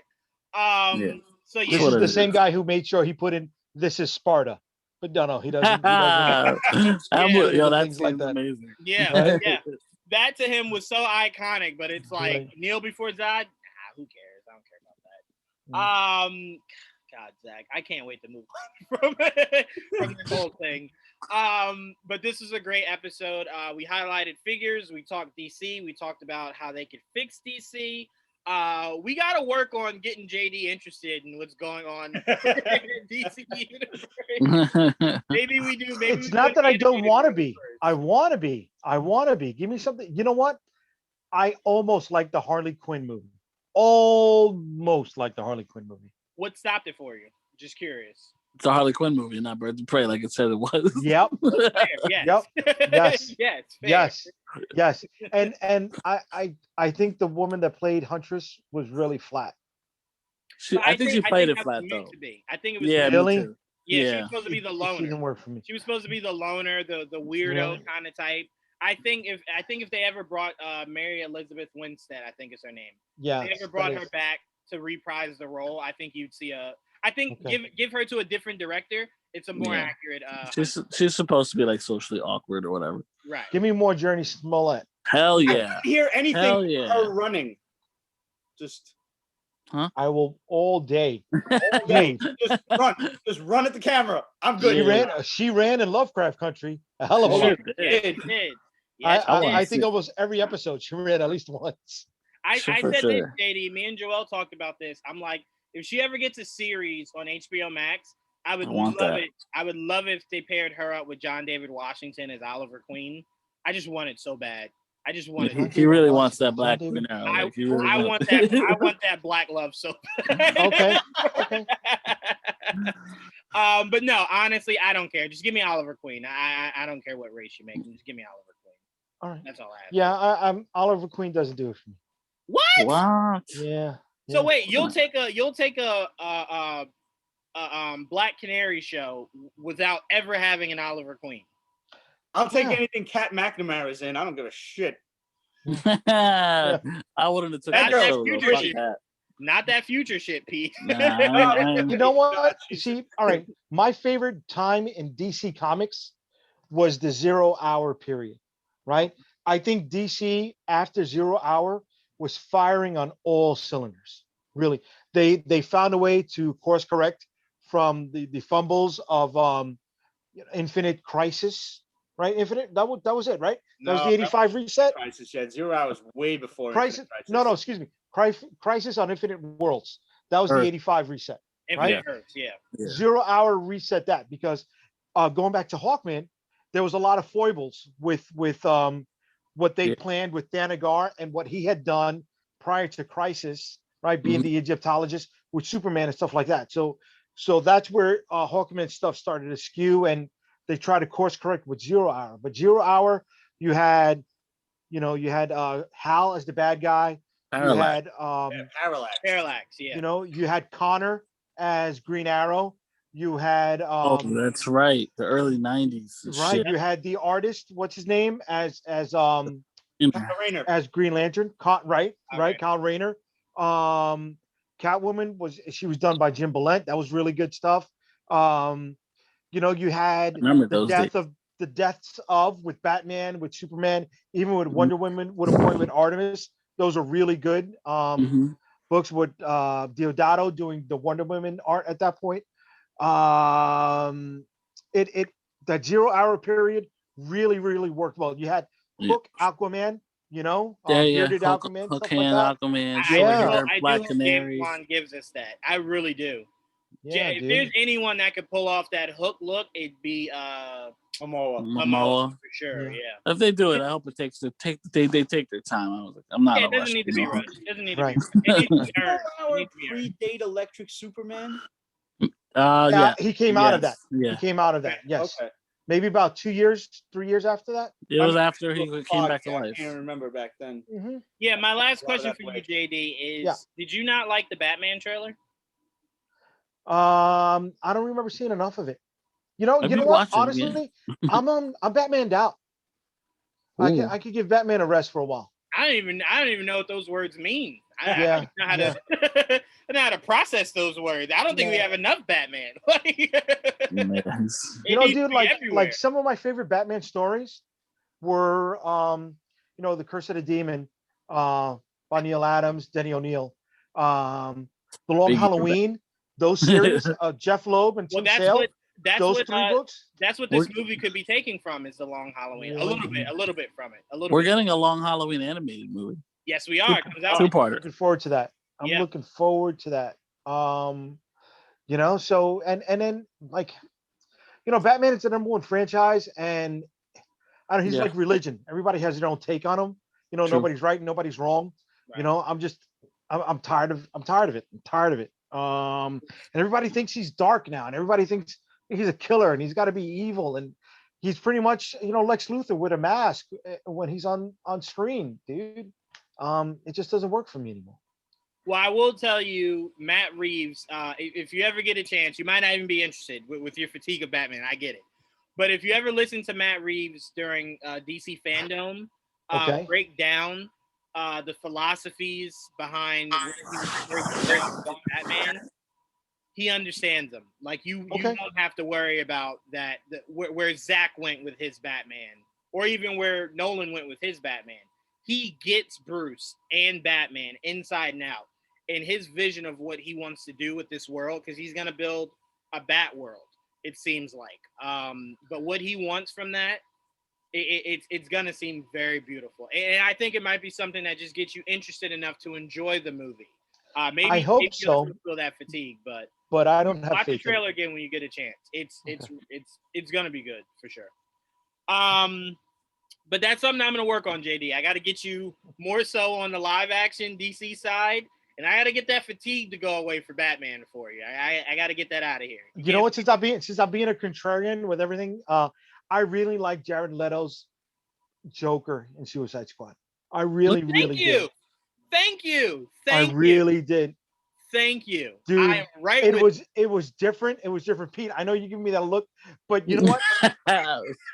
Pete, he did something in that flick that I fucking loved. When he had the tattoo of the smile on his hand and he covered Common's mouth. Yes, right? Yes. He gave him the kiss of death, or Joker's laughing smile. Yeah. You know what I mean? And that was a new take on the laughing fish. And the biggest thing, Jaydee, that I think gave his Joker more personality than any Joker we've seen live action wise is his Joker was established.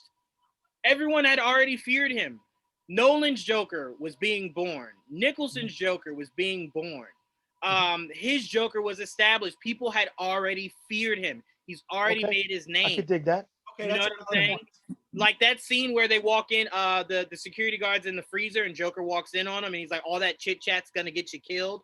I love how terrified that guard was of like, oh my God, the Joker just walked in. Like, of all people, oh my God. He was so terrified. And then that's why I give Kathy some credit for what she did with Birds of Prey. The idea that Black Mask was like, oh, Harley, can't do nothing to her. That's Joker's girl. She could break my driver's legs, whatever you want to do. I don't want any trouble. Like, I love that he's feared. That's what I need going forward if anyone's going to give us another Joker. Have him be established to where it's like the city already fears him, and Batman's now becoming aware of him. And that's what starts the rivalry between the two. But I need him established. Don't give us another origin story of Joker. Like, he's just now become. Don't do that. Have him be established.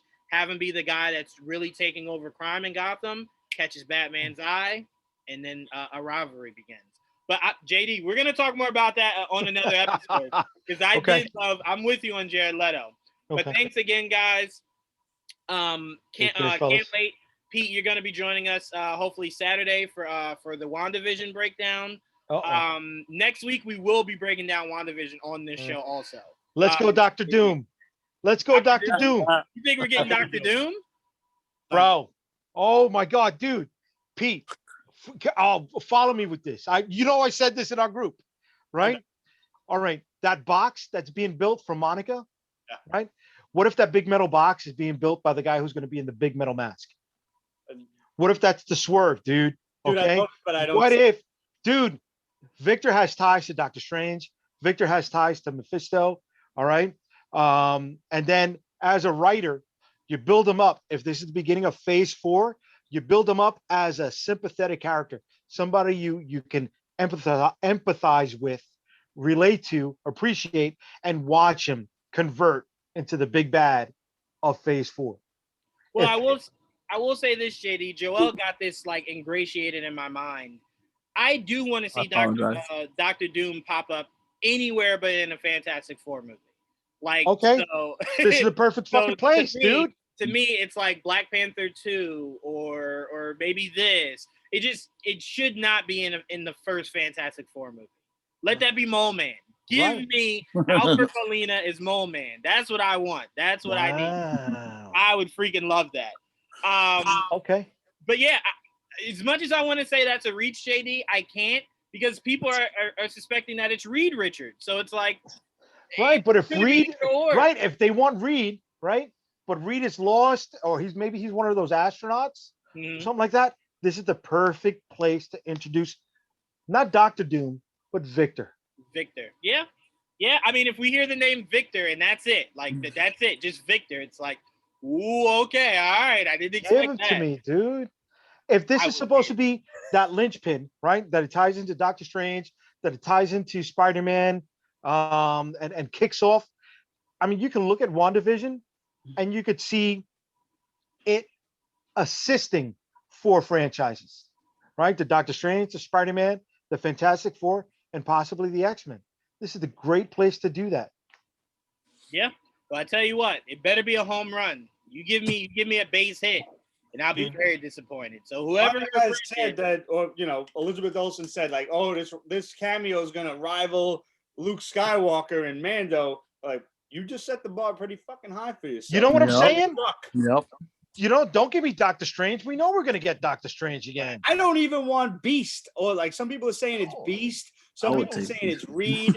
So, like, there's mad theories running around, and I'm hoping that this episode coming is gonna be the payoff. I've heard through our guy, through Mikey Sutton, that it was gonna be Reed, and God's interesting. And then somebody else said, "Oh, but something else." Mikey said it's gonna be Beast, and see, but that's the thing. If it's Reed, brother, if it's Reed, but excuse me, if it's not Reed, wouldn't Victor be the best slide in to be fucking? It would be shocking. Yeah, it definitely be shocking. Dude. It would definitely be shocking. I don't ever look at Victor as someone's friend, so it's really weird. But But to be fair, Joel, where Feige has been going with his villains lately are sympathetic characters that turn out to be, fundamentally different on how they go about executing their plans. And that the fundamental difference is what makes them the villain. Like Thanos legit was like, y'all are just really shitty here on Earth. Like, I think I could probably cut this in half, but you don't murder people to get that across, So it's like, kind of get it. I'll throw one more into you. As we're talking about this, what if that conversion from sympathetic character to that villain is him trying to reestablish or convert what's left of Sokovia into Latveria? Well, that's different. That's different. Wow. That's different. Okay. I got a question for you, actually. Yeah.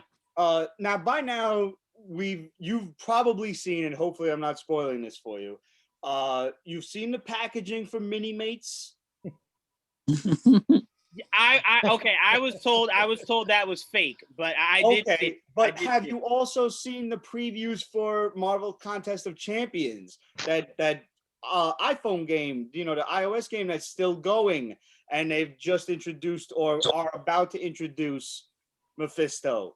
So, I mean, you're like on the verge of being right here. So, like, at this point, I don't even care who the shocker is that Elizabeth Olsen was talking about. If there's no Mephisto, I won't be doing that show anymore.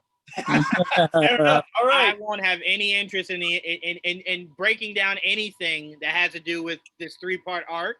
If I don't get you give me Nightmare and you see how angry I get. All right. It needs to be Mephisto. I'm with you. Mephisto. I'm with you. This needs to be big. This ain't some Agents of S.H.I.E.L.D.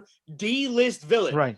Run. I want an A-lister. Give me Mephisto or you know what it is, Pete? Because my dad asked me, he said, why are you so obsessed with it being Mephisto? And I told him, I said, Dad, they're pulling from Mephisto stories to give us WandaVision. Right.